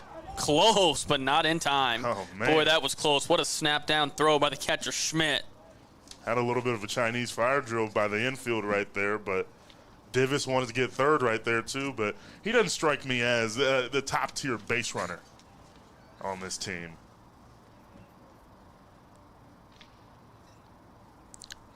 Infield now charging in. Dominion still showing bunt. He misses completely on this one. And now the count goes to a ball and a strike. And I tell you what, I'd be a little cautious if I was on the base paths because Schmidt, he fired at dart the last time to throw down to first. Yeah. So Divis is at second. Dreiling is at first. Nobody out. Here in the top of the seventh. Runners at first and second. Dominion showing bunt again. And now Medrano steps off the mound. No throw down to second. I think that's just one of those plays where it's telling Divis, hey, I haven't forgot about you yet. Yeah. So now Medrano sets. And Dominion showing bunt. Must have just, I didn't even see him pull it back. No. But they are going to say it's a ball. It was way inside. It's a little peculiar, though. It's right. I mean, if you don't pull out, that's a strike. The button's taken as a swing. 2-1 the count. Medrano now solely focused on the batter, charging in. Dominion pops it up and out of play. It must have been a nice catch because we got an ovation from the crowd. Yeah. And right underneath, he did catch it. How about that? Well, there you go right there. We ought to stand up so we can see the fans making big plays as opposed to just the ball players. And now they're going to, nobody wants a souvenir. So back to the dugout it goes. It's a 2-2 count. So he'll have to swing away here. Nobody out, runners at first and second. 2 balls, 2 strikes to Leo Geminian. And he swings and dribbles this one to the second base. Slow roller, tough play. But they get the out at first, but that was exactly his job as he dribbles it over towards second base. Runners advance 90 feet, and now runners at second and third. Go-ahead run finds itself at third. That did exactly what he was supposed to do right there, get 2 guys in a scoring position instead of just 1. So very interesting here for the Hayes Larks. Now we'll see what the first baseman Garrett Gruel can do as he reached on a fielder's choice back in the fielder's choice ended the inning back in the 2nd, and then struck out in the 5th. 5th strikeout victim. Medrano has struck out 6 tonight. Runners at 2nd, 3rd, Divis at 3rd, Dreiling at 2nd. This one's over the heart of the plate, and it's a called strike. Man, I would have swung at that one and tried to send it back 390 to dead center. Well, now he's seen it. Medrano going to have to dig in a little longer as there is some action in the pin. Nobody looks ready, though. Here comes the 0-1, swinging and missing. Got him to chase it low, and now it's 0-2. So how we got to this point, Lone Star scored a run back in the 2nd, and then in the top of the 3rd, Hunter Rawson solo shot, home run out to left. Now 2 runners are on, 2nd and 3rd, 1 out in the top of the 7th. Medrano checks the runners. Kicks, 0-2 pitch, swung on, popped it up, foul territory, first base side, should stay in play. And it actually doesn't stay in play, just barely made it out, Felix. Bounces in the first row on the other side of the net. Had this been Monday or Tuesday, that ball was staying in play because the wind was blowing so hard from that way. But Poles did everything he could, got up against the net. I think we got our first souvenir keeper and a young man over there wearing a Royals uniform, a Royals t-shirt rather. His day has officially been made now. Oh, the next couple years have been made for him. He's got to battle it out here. Gruel, no balls and 2 strikes. Swinging at this one, hitting it to center. Divis goes back to 3rd, and he's not going to tag. Oh, and man. That is a good thing he didn't if you're a Hayes Larks fan, because I tell you what, the throwback right there from Brendan Ryan was on target. And when we mentioned that Divis is not the speediest player in the Larks uniform, that was quite the throw from the center fielder, Ryan. And now you get a fly ball out to center, you think it's going to score a run. Yeah. It doesn't. And now runners at 2nd and 3rd. Well, the difficulty with having a base runner like Divis right there, you want a deeper fly ball. That one was just a little bit too shallow for him to try and tag and score. So now it brings up the catcher, Brady Evans, with 2 outs. See if the Larks can capitalize or not. And this one inside and low for ball 1. So back-to-back innings now. They have had a man on. Rawson was stranded at 2nd back in the 6th. And now you've got runners at 2nd and 3rd here. Medrano delivers, and this is inside for ball 2. I think about any time now, you would think Jack Engelman would be ready if Lone Star elects to go to the bullpen. Yeah. As he was up and throwing, and now he's just kind of hanging out in the bullpen. They probably want to give Medrano just 1 more out so he can have a round 7 innings. 2-0 pitch is high, and now it's 3 balls and no strikes. And they're going to give him ball 4. Walked him.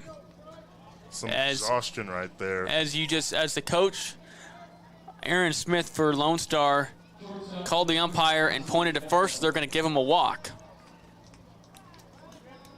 And now it brings up the shortstop, Austin Jaslove. So you can go to any base.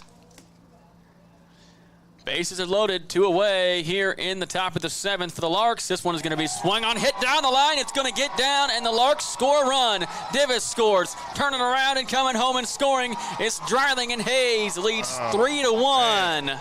That's the last thing you're hoping for after the intentional walk, is that the next guy who you think is the more sure out, and then all of a sudden he gets a base hit into the outfield and 2 runs score. We find ourselves 3-1. Austin Jaslove said, "I'll make you pay." He swings at the first pitch, hits it out into right field. It goes down the line, and 2 runs score, and now Hayes has got a lead. And I think that might do it for Nathan Medrano, as another meeting here on the mound. Hasn't made the signal to the bullpen yet, Felix, but you'd have to think. I mean, neither one of these pitchers really deserve the loss today. And right now, I mean, if it stays like this, as Medrano finds his way back to the dugout rather, and they're going to be bringing in whoever it is from the bullpen. Neither one of these guys, they pitched an incredible game. The only thing that got Medrano in this one was fatigue, and he found himself in a 3-0 count. They went ahead with the intentional walk, and then all of a sudden, 2-run score on a nice little dropper over to the opposite field. So we're going to step aside. We'll tell you who the new pitcher is next when we return. It's the top of the 7th. The Larks lead Lonestar 3-1.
New pitcher in the game, top of the 7th here on KGSO. The Hayes Larks get 2 runs, and they are threatening a little bit more. Runner at first and third here.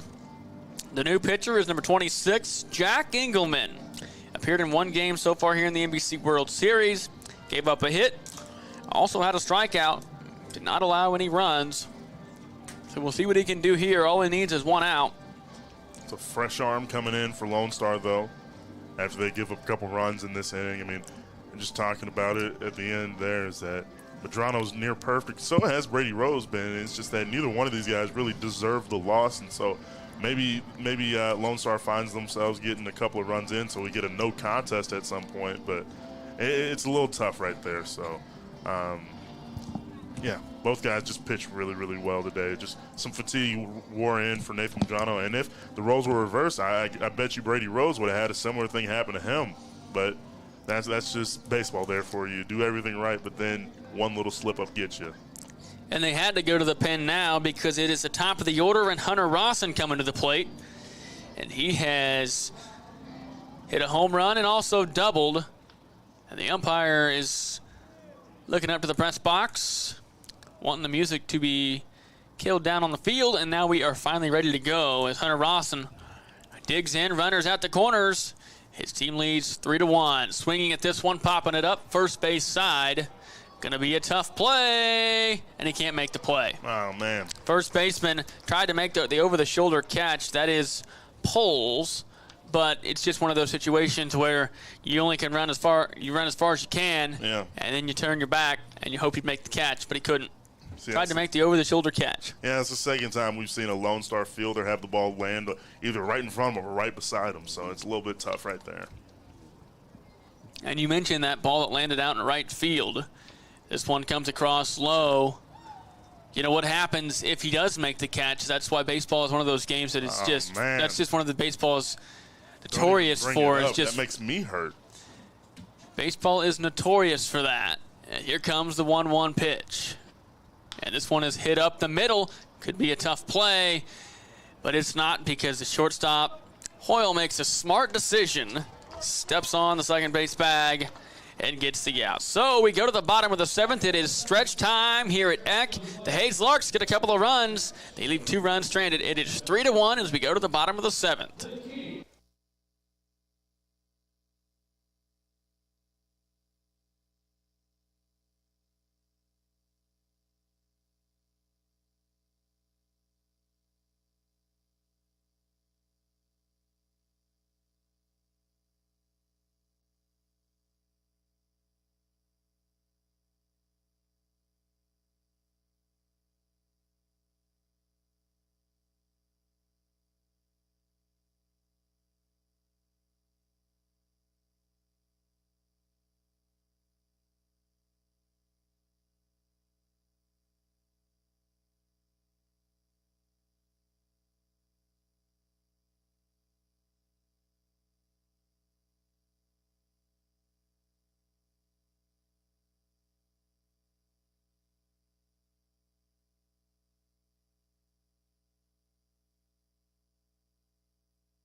Welcome back here to X Stadium and Tyler Field here on the campus of Wichita State University, as we find ourselves with the Hayes Larks taking a lead over Lonestar 3-1, as the starter Nathan Medrano was just taken out there after putting in some 6 2/3 of really good innings. Just one run and then had a few strikeouts, but Brady Rose finds himself back on the mound for the 7th inning.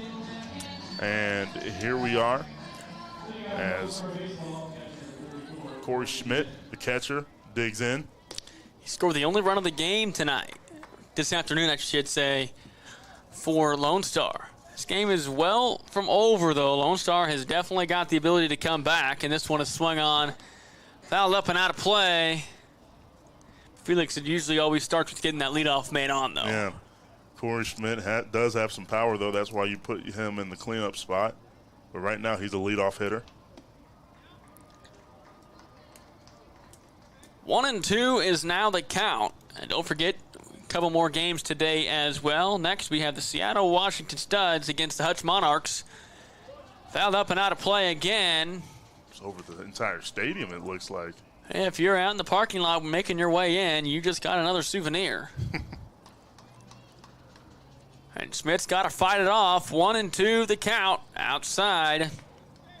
So let's go ahead and give you some final numbers here for Nathan Medrano. 6 2/3 innings, gave up 5 hits, 3 runs, 1 walk, and 7 strikeouts. So this one is swung on and missed. He fooled him right there, struck him out.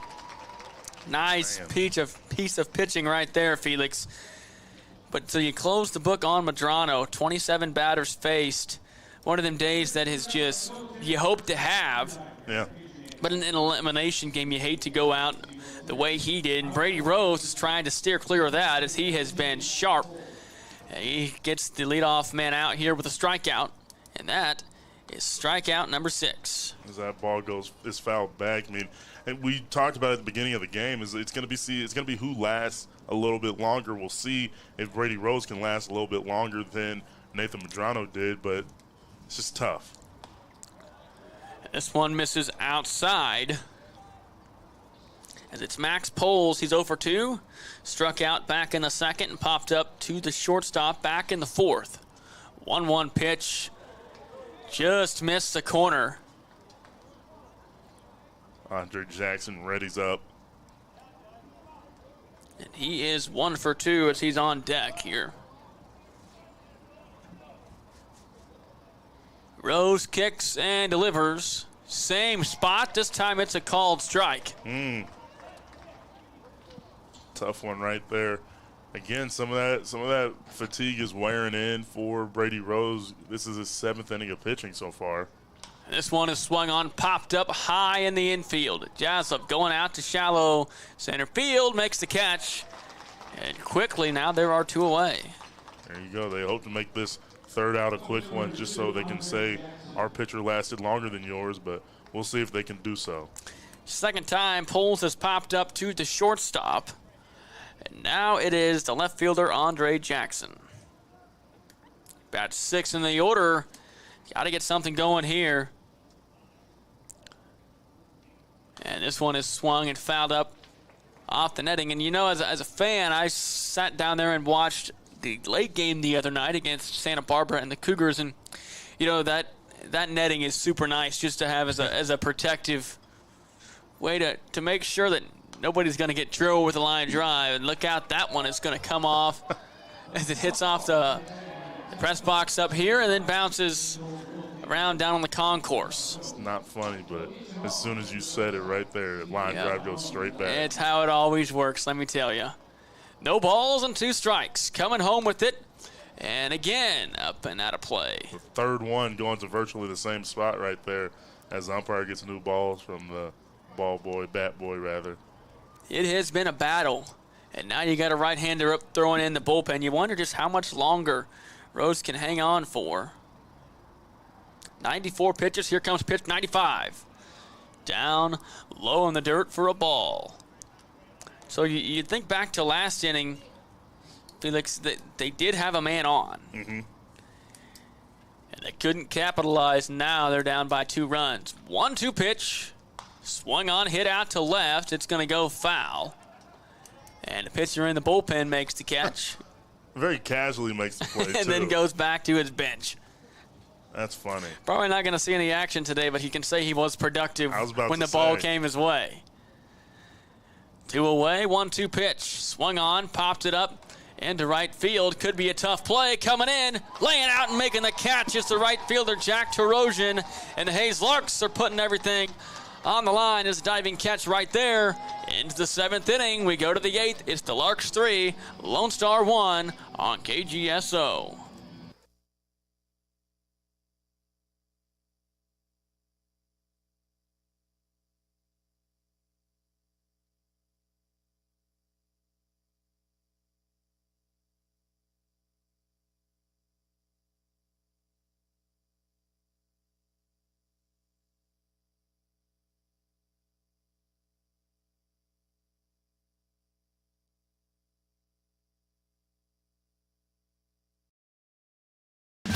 There's something happening in Wichita. Excitement, movement, a vibe. A city that offers amazing experiences delivered with heart. From arts to attractions, nightlife to sports, you feel the energy at every turn. A little fancy, a little funky, but always friendly. Come see the place we love. We think you'll love it too. Discover more at visitwichita.com.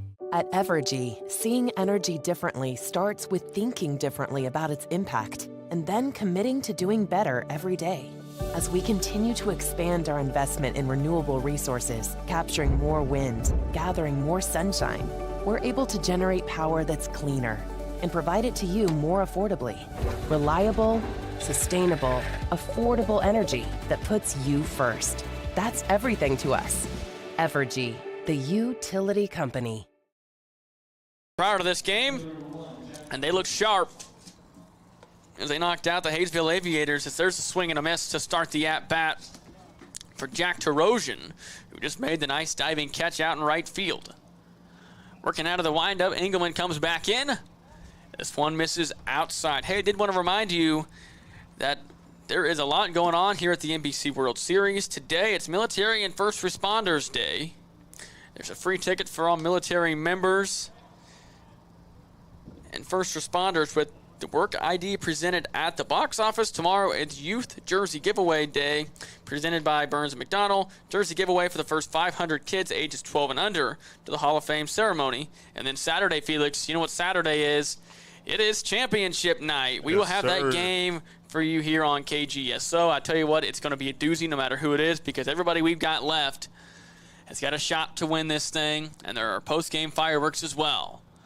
Swung on and popped up and out of play. There is plenty to do for the whole family out here at the NBC World Series. And just remember, if you've got a kid and they played baseball this summer or have a past jersey, have them wear their jersey out and they'll get in free as long as there is paid admission by at least one adult.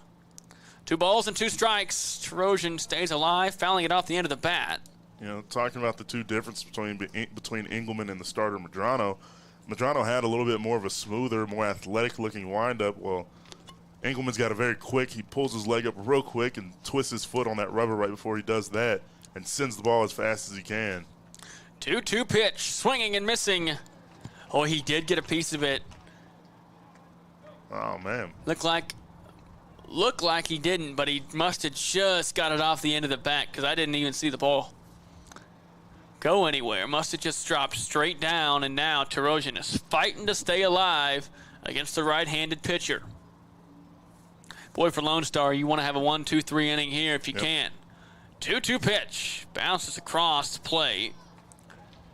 And if you're Hayes, you just don't feel comfortable with a 2-run lead at this point. Right.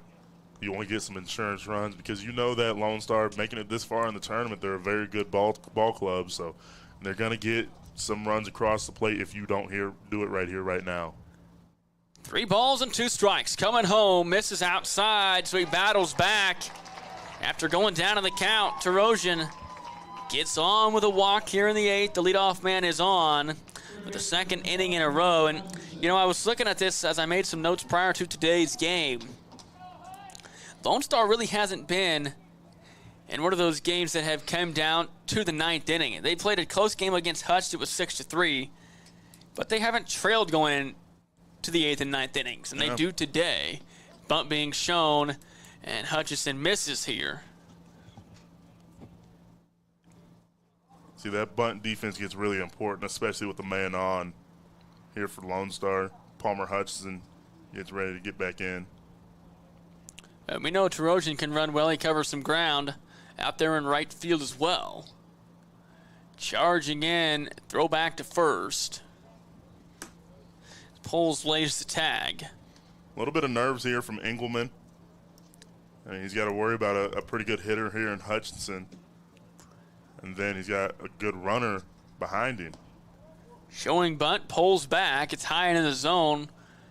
Hutchinson has somewhat struggled here at the NBC World Series. Only got a handful of hits. Hitting a little bit less than 200. He does have the home run, though. That was crucial and got Hayes going the other night. Nobody out, runner at first. And there's a throwback to first. Another throwback.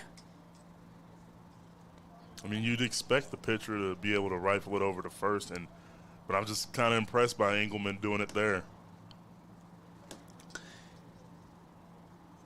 Kicks and delivers. Hutchison lays one down the line, foul. And now he's got to be swinging away.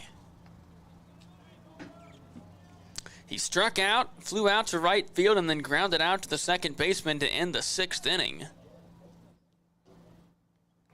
That was the play where Madrano came over, put his foot on the bag just before Hutchison made it there. So now, see if he can fight it off down a ball and 2 strikes. Swinging and missing, striking out. Got him to chase it up in the zone, and he goes down with a strikeout. Engelman tosses his fastball in between 87 and 89, and his changeup between 82 and 83. And he's also got a slider that's between 79 and 82 miles an hour. Thanks to our friends here at the NBC World Series for providing some stats for us. The radar gun on the screen is not working, but our friends here at the NBC World Series have given us some extra resources to help track some of that stuff, so thanks to them. As here comes the pitch, and this one is swung on, hit by Divis. He struggled his first couple of at-bats, but the last 2 have been a base hit.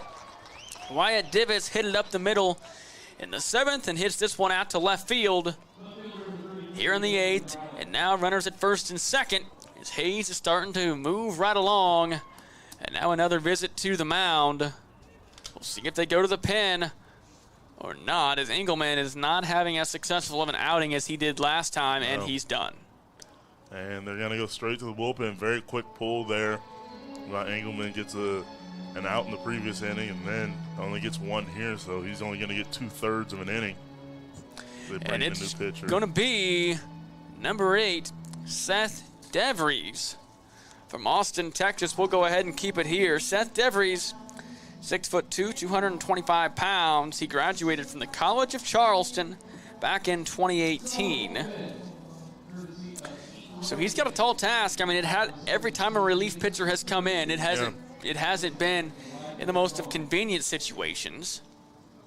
He has appeared in 2 games here at the NBC World Series. He's been sharp in both. 2 innings pitched, hasn't given up a hit, a walk, or a run, and he has recorded 3 strikeouts as well. Right-handed pitcher, Felix, for Lone Star, this is one of those situations where you can't give up any more runs. You've struggled to get your bats going offensively at the plate. Right. Hayes is moving right along through the line. You got Dylan Dreiling coming up, who singled last time, followed by Jeminian, who has been pretty sharp as well throughout the NBC World Series. Maybe not today, but just in general. Yep. I mean, right now for Lone Star, you just want a guy that's going to be able to not get anybody on, have a couple shutdown innings as you try on the offensive side to get something going and get some runs around the horn so you can find yourselves either closer or tied up as we get ourselves closer to the end of the game. So Engelman just wasn't doing it for him, so they just bring in a new guy. He'll come home with the traditional approach And due up next, it'll be Dylan Dreiling, followed by Leo Geminian. One out in the inning. Runner at first base is Wyatt Divis, who just singled right in the gap between shortstop and third. And the runner at second is Jack Tarosian, who battled back and walked to lead the inning off.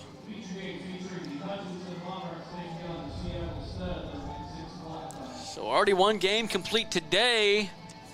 Hayesville Aviators season is now over as the Liberal BJs came on strong late. When I got here, it was 1-1 just before the 7th inning, and Liberal really poured it on late. That's tough right there. Good for one side, tough for the other. Liberal scored 1 in the 6th. And they scored 3 in the 7th, 1 in the 8th, and 2 in the 9th. And the Aviators scored their one and only run in the 6th. So we'll see what Dreiling can do here. Also had a base hit in his last at-bat. Scored the 3rd run of the game here for the Larks. 6 hits for Hayes, 3 runs. Hits this one, sharply hit to second. The dish to second, there's one, throw to first. Not in time. Nice recovery, though. Yeah. As they get the lead runner at second, but Tarosian does go to third. Hutchinson is out on the fielder's choice to second. So the ball bounces up into Chestnut's, his chest, but he's able to make the recovery. Could have been no outs there, but at least he got one. So we'll see if DeVries can get out of it here. It is Leo Geminian. He gets on, it'll be Garrett Gruel. Hit it, high chopper, this is gonna be trouble, it's gonna get down, and another run comes across for the Hayes Larks. Going from first to third is Dylan Dreiling, and scoring is Jack Tarosian, and Hayes has got some insurance. It is 4-1 here in the 8th, with 2 outs, and a hit by Leo Geminian. How about that? His first hit of the afternoon is a big one, it's an RBI. And now it'll bring up Garrett Gruel. You know, he's been coming up big for the Larks so far in this tournament. And there he does it again, giving them an insurance run, bringing the lead to 4-1. Dreiling goes first to third right there. And now it's Garrett Gruel. Chance to add on just a little bit more insurance. Prior to this game, Geminian was hitting .556. That one finds the inside corner of the plate for a called strike.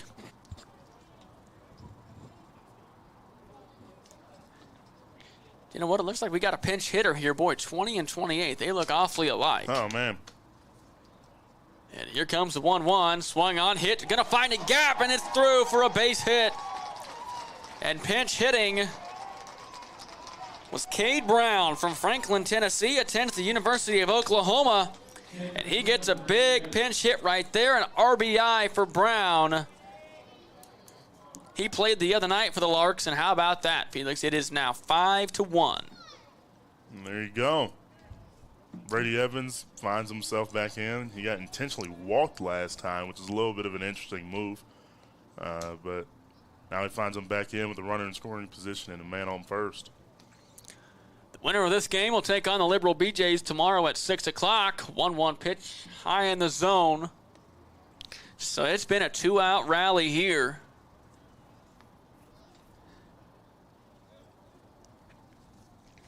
Evans grounded out in the 3rd and then threw out to the second baseman in the 5th.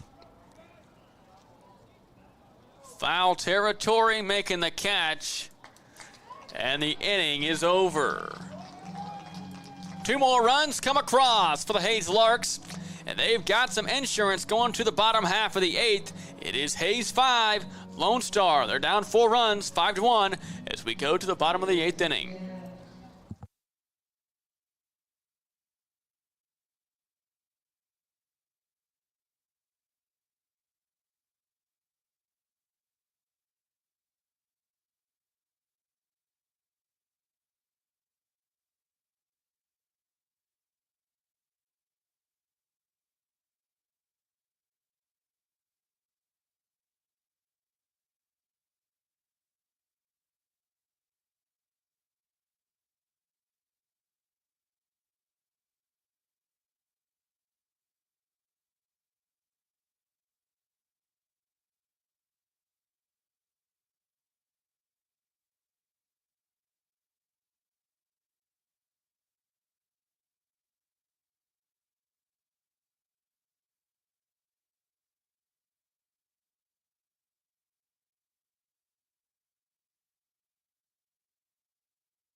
A new pitcher on the mound for the Hayes Larks. Brady Rose's day is done. 7 innings in the books. Only gave up the 1 run. The new pitcher now, number 15, Preston Tabor from Burleson, Texas.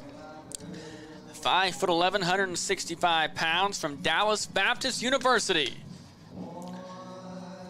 And we'll see what the left-hander can do. Brady Rose had a very nice day here at the ballpark. He finishes with 7 innings pitched, 3 hits, gave up the 1 run, did not walk a batter, and had 6 strikeouts and 24 batters faced.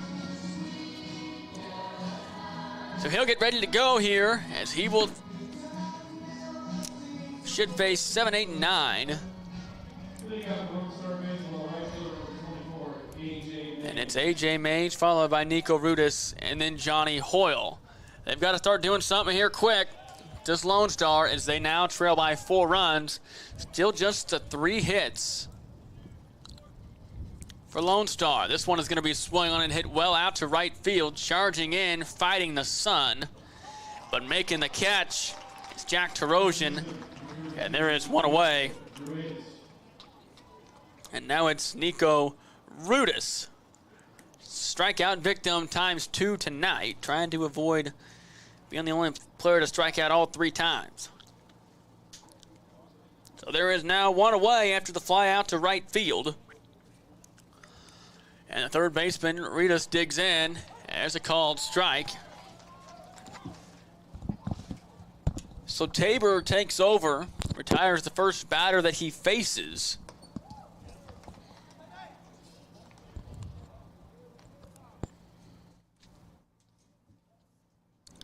Dallas Baptist University. He'll graduate in 2025 as this one is popped up.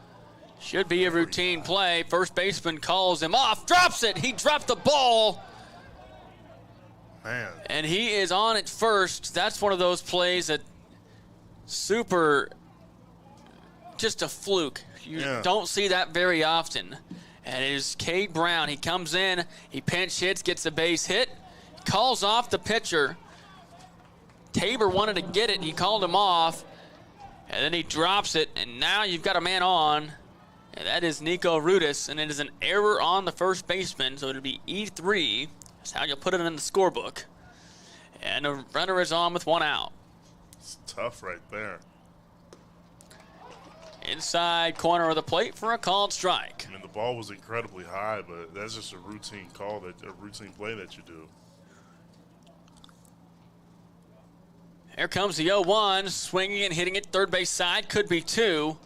Instead, they'll just throw to first, and now there's 2 outs. As Hoyle grounds out to the third baseman, Palmer Hutchison. And Felix, there's 2 away here, and time is slowly running out for Lone Star. Yeah. Top of the order, though, Travis Chestnut due up. He has been very tough to get anything past in the field. That being said, yet to record a hit today. Still stuck on that play that he made earlier. That was just phenomenal. Leaping catch that for most second basemen would have gone over their head, but instead he just snatches it out of the air and ended the inning. That was back in the 5th inning. Here's the 1-0. This one finds the inside corner of the plate, and the batter does not like it. Turns around and says something to the umpire here, and no reaction from the umpire. You know, that's probably just some frustrations built up from being down 5-1, but it is what it is. This one comes across low. But I tell you what, we saw it with earlier. Madrano was the starting pitcher for Lone Star, and he really utilized the corners, and we're seeing that from Tabor here. He's hit the inside corner a couple of times on a couple of the batters that he's faced. Checks the runner at second, 2-1 pitch. Swung on, hit out to center. And they're going to send the runner home. Jeminian takes it off 1 hop, but they get a run back. Well, there you go right there. You know, in the games in Hutch early in the tournament and during pool play, we saw a few different teams do a lot of damage while having 2 outs on the board, which is the most clutch, most difficult time to do a lot of damage. See if Lone Star can do it here in the bottom of the 8th, or excuse me, top of the 9th. No, bottom of the 8th. Yep, so that costly error on the first baseman Amounts to a run. We'll see if that's all it amounts to, though, as the runner is on at first. Chestnut gets his first hit of the game, and now it's Brendan Ryan. Throw back to first, and Felix, we saw just a great play out in center field from Ryan, who made the catch, and earlier when there was a base runner at third, just threw a dart home, and they decided not to send the runner at third, who could have tagged up. Time is called by the hitter.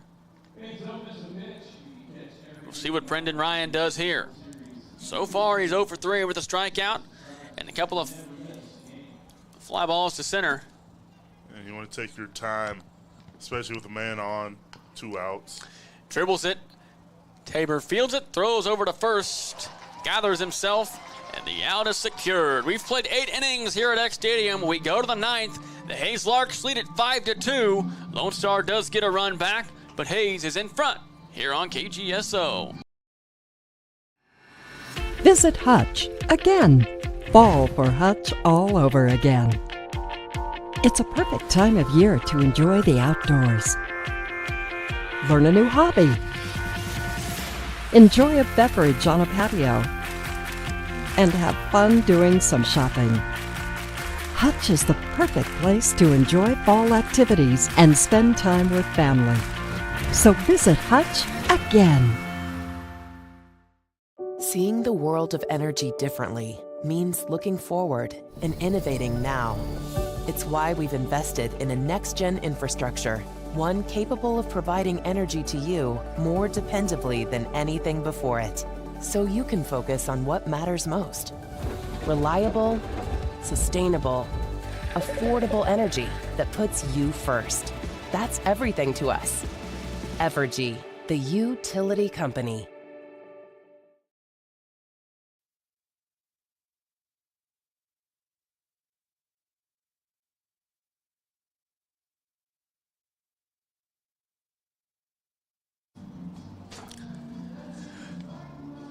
We go to the 9th inning. Welcome back to KGSO, 1410 AM, 93.9 FM.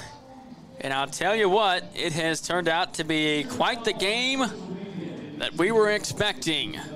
The Hayes Larks take the lead into the 9th. We'll see if they can hold on. It's 5-2, Felix. They'll come to the plate first. Lone Star looking to get a 1-2-3 inning here. And they basically have to.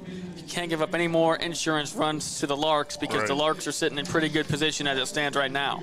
They're hoping for a quick 1-2-3 type inning and then a strong bottom of the 9th and potentially a walk-off hit and scoring run to get them out of this game with a W. But it's looking really good as Frank Leo makes his way back to the third base coach's box. But a little bit of difficulty here. I mean, Nathan Medrano started the game so well. For a lot of this game, it was tied 1-1, and then he allowed two runs to score, but that was mostly fatigue runs that were scored. And we find ourselves with the 5-2 after Engelman comes in and comes out real quick. But there's a little bit of difficulty here for Lone Star. And both starters played phenomenally.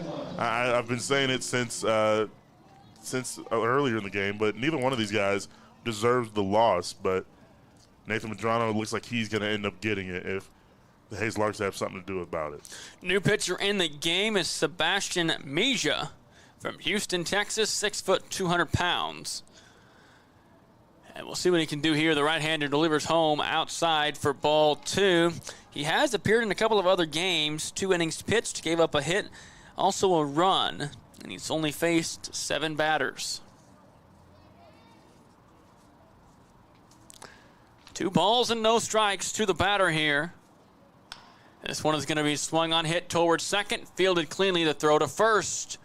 And just like that, Jaslov is out to begin the 9th.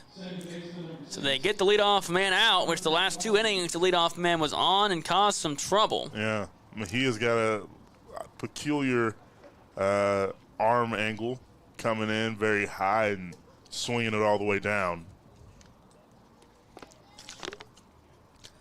Hunter Rawson comes to the plate now. Productive day for him. This one comes inside for the first pitch of the at-bat. Home run in the 3rd, double in the 6th, and then was out on the fielder's choice in the 7th.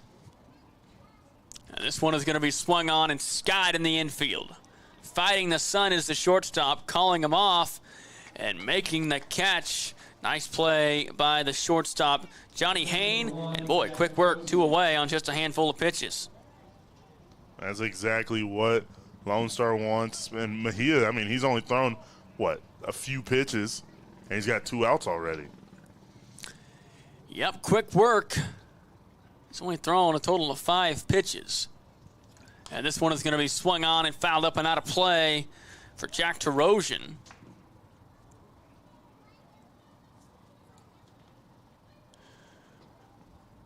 Palmer Hutchison due up next. Here's the 0-1. Tarosian hits us out to left field. Ball's got some carry, going back to the warning track, but making the catch is Jackson.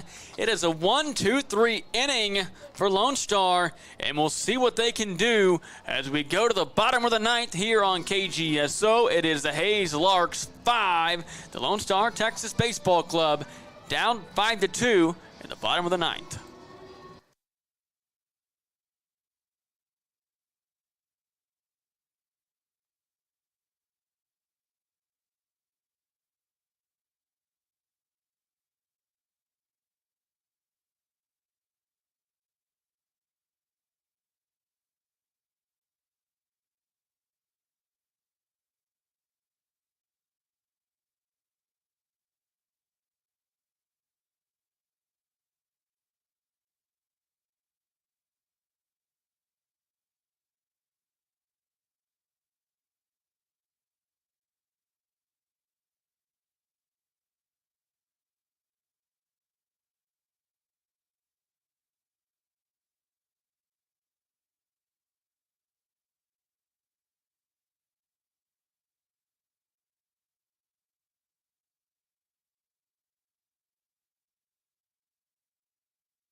Back here at X Stadium, Tyler Field on the campus of Wichita State University.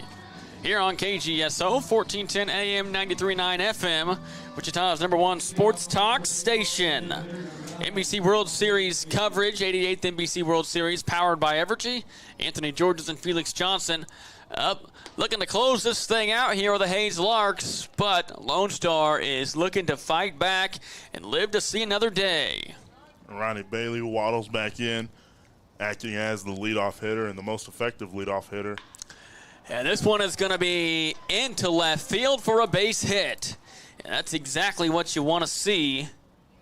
If you are a Lone Star Texas Baseball Club, the leadoff man is on. And a sharp hit baseball just past the outstretched glove of the third baseman, Palmer Hutchison. And now bring up the cleanup hitter, the catcher, Corey Schmidt.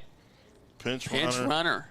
Kyle Cronk out of Lake Travis, Texas. Played at Penn, graduated in 2017.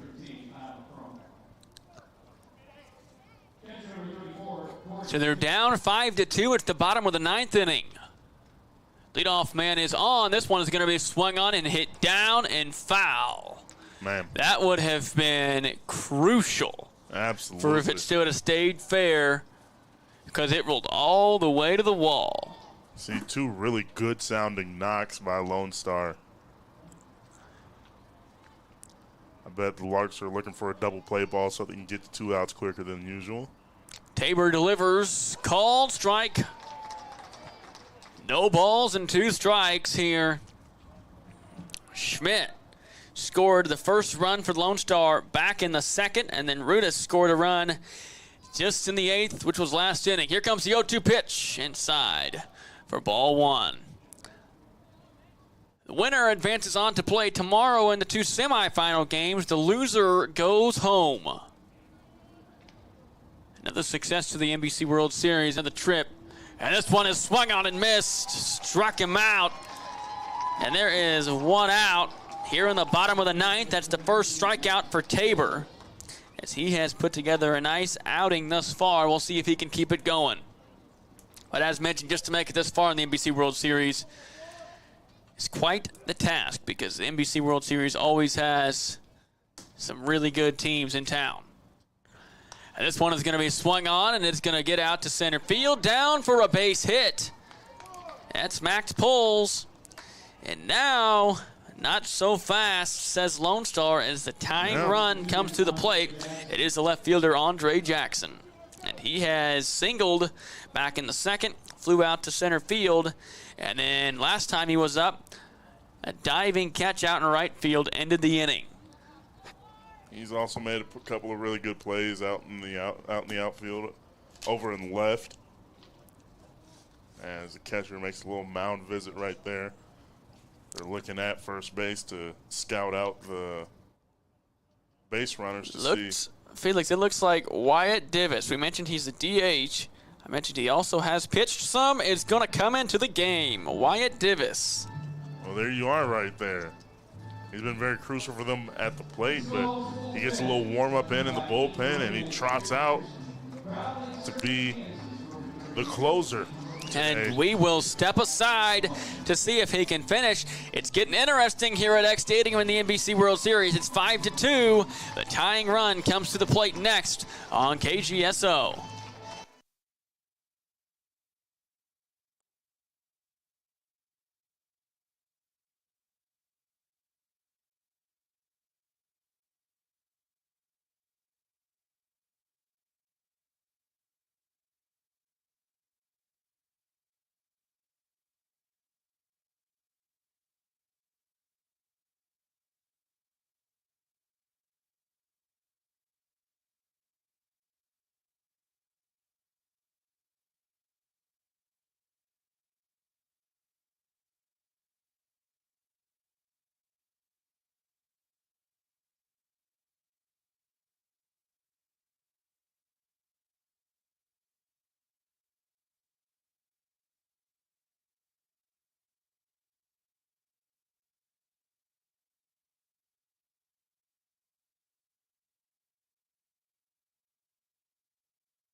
Bottom of the ninth inning, Lonestar not going away without a fight. It's 5-2. The Hayes Larks have the lead with one out in the bottom of the ninth.